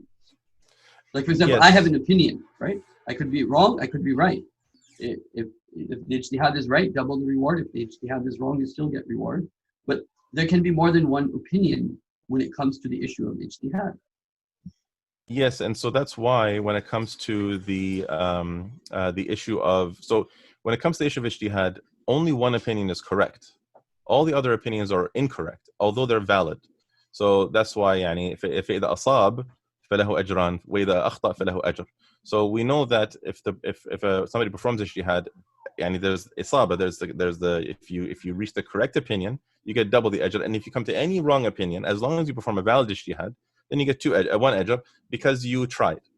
So as long as the valid, but at the end of the day, and when it comes to certain ahkam, it doesn't really affect things too much, like where you put your hands in salah or the timing of asr and these things. It doesn't really affect things that much. But when it comes to the method of the Khilafah, this actually affects everything, because those who have the correct opinion, wallahu alam, are most likely going to be given the actual success of establishing the Khilafah. It's going to be them who actually achieve it with the help of others. So the help of others, they're all the ones who get their one ajr because they tried. because nobody denies the benefit that every group that has sincerely worked to reestablish Islam, the benefit that they've given the Ummah, like Ikhwan Muslimin, Tabligh Jama'at, everybody who's sincerely put effort, they've all participated without a doubt, and they've all offered very significant contributions. But those who will actually reestablish the Khilafah are those who follow the method, the correct ijtihad. Because that's the ruling of Allah Azza wa Jal. How will Allah Azza wa Jal give this massive reward to somebody who followed something that Allah Himself didn't even legislate? They were wrong. So they have to find what Allah Azza wa Jal specifically legislated as the method to establish a state, and then and that's what we're arguing. That's why our discussion has to be very, very not just precise but very, very serious. We're actually trying to find the method to reestablish the Khilafah from Allah Azza wa Jal, because whoever's right is going to get a reward, wallahu a'lam, that is probably incomparable to anything second to being a sahabi to Rasulullah sallallahu alaihi wasallam. I mean, this is a very, very significant hukum. And so finding the hukum is the number one most important thing in the ummah today, as far as I can see. There's nothing more important as an objective as an ummah. There's all, of course, our iman and salah and so on. But in terms of an objective of figuring something out as an ummah, this is the number one most important thing. It solves all of our problems today as an ummah, whether military, personal, individual, iman, emotional, everything. It all is solved by having a society that fully implements Islam. Okay. I would just like to, I think we are running out of time right now. It's been almost 1 to 2 hours. I just want to get concluding remarks from both of you. I think also for our viewers, I would like Brother Mazin, for you to kind of go first and talk about a little bit, why is it important to work in a group, to actually bring in Islamic revival, and what should be the characteristics of that group? I know we touched upon it a little bit, but for our viewers and listeners, could you shed some light on that? And then I will go to Sheikh Omar, and you can probably shed some light on that as well. Jazakallah khair. So the reason why working within a group is necessary, aside from the fact that logically and practically you can't establish a state without being in a group, it's impossible as individuals just to randomly work. Not to mention the fact that it would absolutely collapse without a doubt, because let's say even between the four of us, we're all going to have small variations in whatever method we're following. So if somebody says, well, I think we should lobby, people of power, like actually give them money. Right? We should give money to generals or start. We should start funding this project, or we should start fighting this, or we should go and join the Syrian uprising as a group. Or suddenly there's going to be difference of opinion. So you have to have a group, and there has to be adoption. We have to say this is the opinions of the group. This is anybody who wants to work with this group. You have to follow these opinions. If you don't, you go form another group and you follow those opinions. To have that cohesion is the only way to achieve your objective in this context of multiple nation states and superpowers and all this working against you and all this possible infiltration as well. Like if Hizb Tahrir didn't have adoption, we wouldn't exist today, period. Because we would have 100 different opinions and everyone would be going different directions, and the Hizb nobody would even know who Hizb Tahrir is. Like, well, which one is Hizb Tahrir? You all have different opinions. So everyone knows when you say Hizb Tahrir, everyone knows exactly who we are, because we have unchanging, unmoving ahkam shari'ah that we follow, that we're unmoving because we're ahkam shari'ah, not because we're stubborn, of course. So that's the first point. But of course, the core of it and the foundation of it is because this is the method of Rasulullah sallallahu alaihi wasallam, and this is dictated in the Quran. When Allah Azza wa Jalla says, وَلْتَكُمْ مِنْكُمْ أُمَّةٌ يَدْعُونَ إِلَى الْخَيْرِ وَيَأْمُرُونَ بِالْمَعْرُوفِ وَيَنْهَوْنَ عَنِ الْمُنْكَرِ وَأُولَٰئِكَ هُمُ الْمُفْلِحُونَ. Let there come from among you a group or groups, according to the ulama, who do two things: call people to Islam, meaning we carry da'wah to non-Muslims to become Muslim, and they order the ma'ruf and forbid the munkar, which is they call Muslims to obeying Allah Azza wa Jal, and they are the successful ones, meaning that this is an obligation of sufficiency, as many ulama have commented.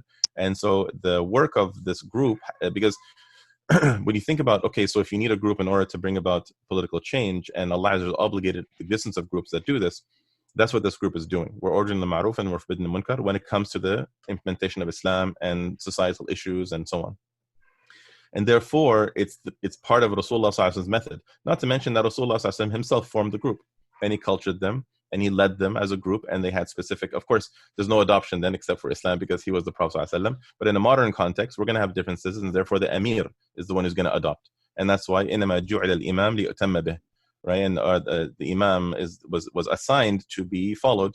And there's another hadith that says that it's not permissible for three people to be anywhere on earth except for that one of them is put as their leader.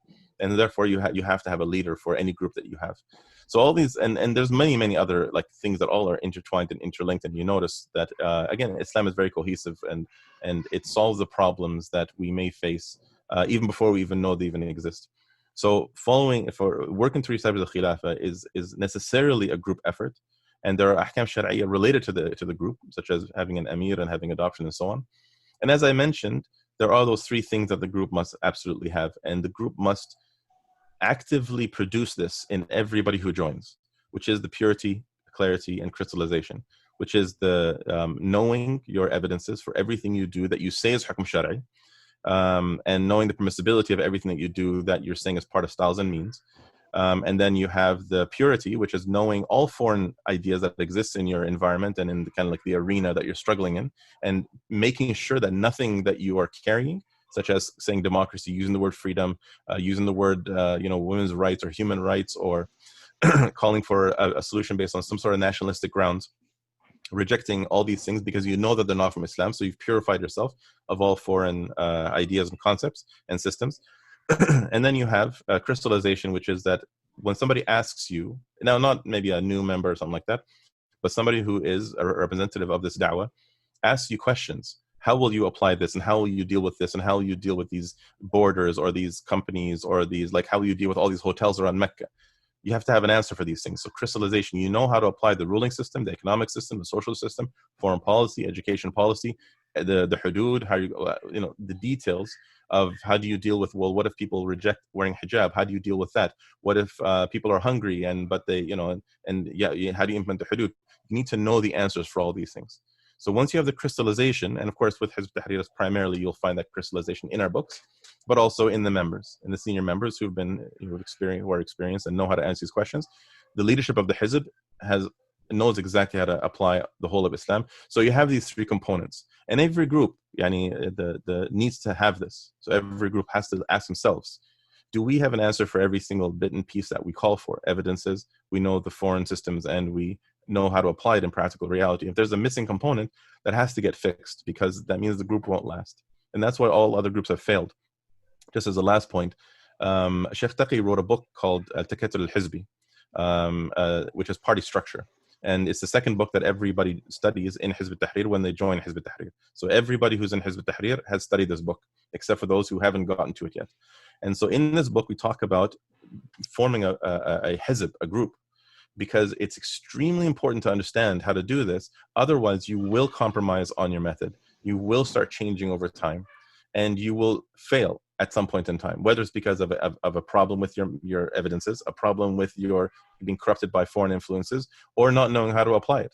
And something will happen over time, because we're humans, and this is human nature. This is not like saying that we're perfect and everyone else. It's we're humans, so therefore we have to have these solutions to protect ourselves from ourselves and make ourselves immune through the wahy of Allah Azza wa Jalla and the guidance of Allah Azza wa Jalla. So these sorts of things are really, really important. So Hizb Tahrir is not just talking about ahkam shari'iyya. We're not just talking about the khilaf. We're not just talking about political analysis or social issues. We also talk about party structure and how to protect and preserve this effort until we reach the objective. And that's the reason why Hizb Tahrir since 1953 until today, and inshallah until the khilaf is reestablished, is unchanging. No matter how hard people have tried, how many frustrated people have demanded that we change, nothing changes, because we're following a hukm shari. And we understand all of the things that oppose these ahkam shari'iyya. Jazakallah khair. Sheikh Omar?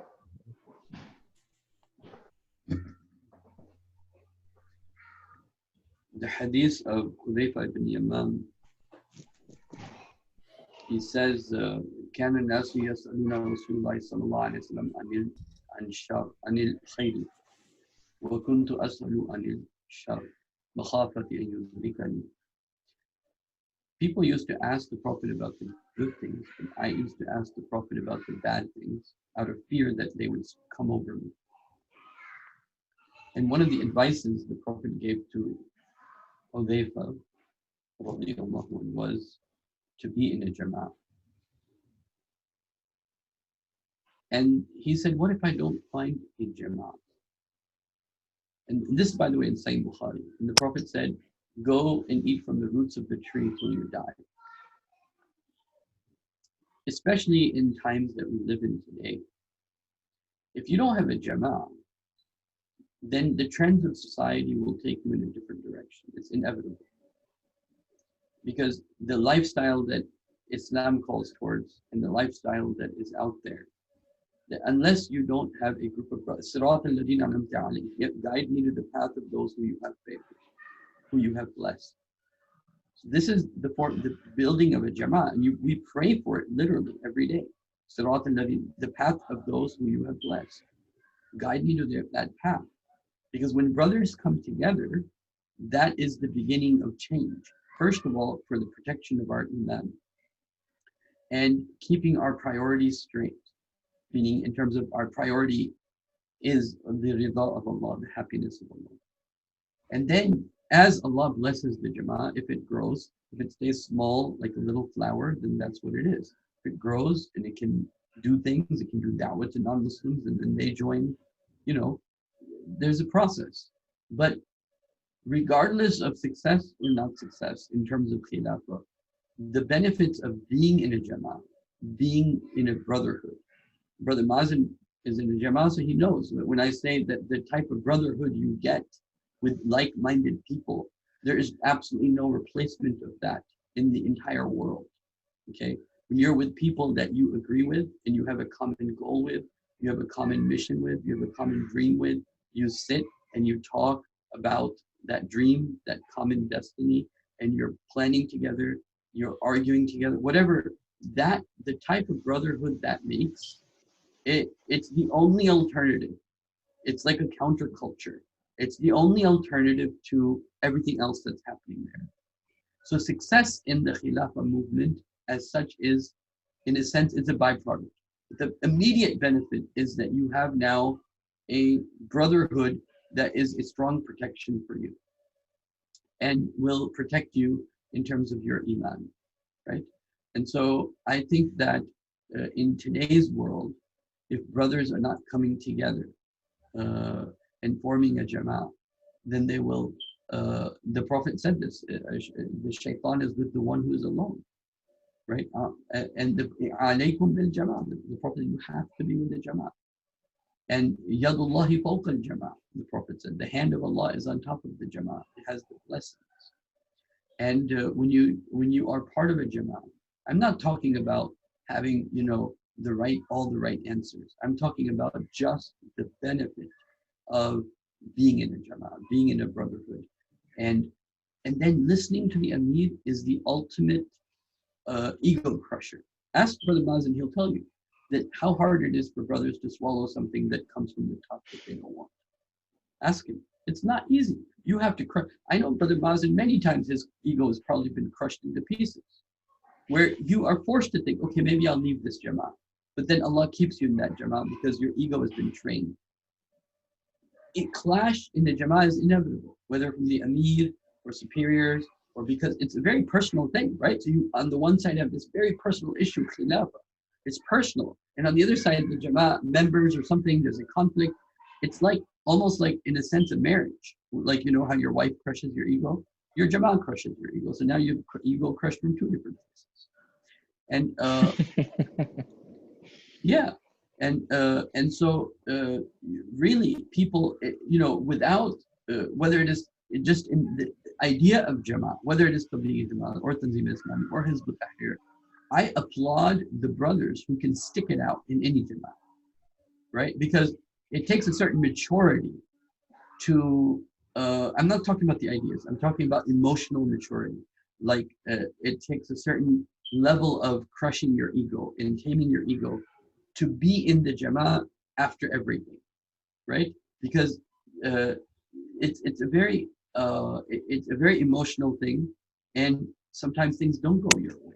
Sometimes you're upset. You gave 10 reasons why the Amir should do something, and now the opposite is being done because somebody else's.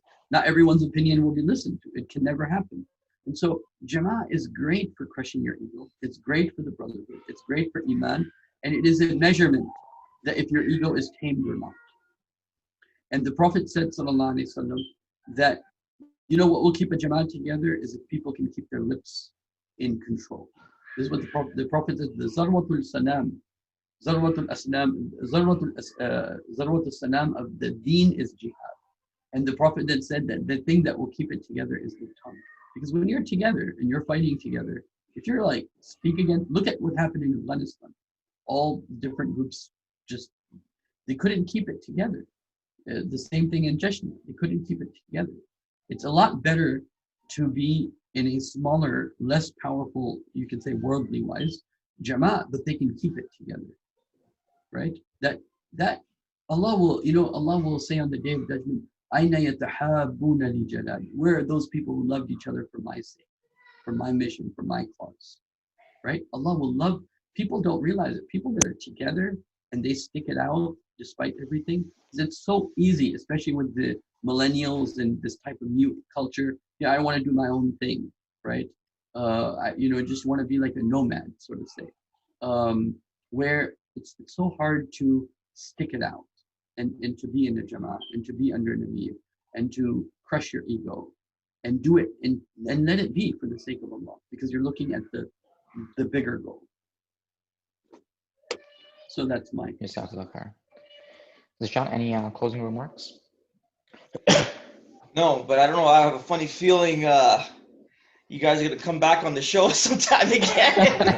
But anyways, it's been a joy, and man, these things have to be worked out, man. We need the Islamic system. This world needs it, really desperately.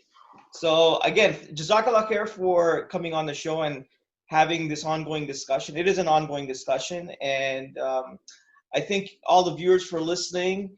Assalamu alaikum.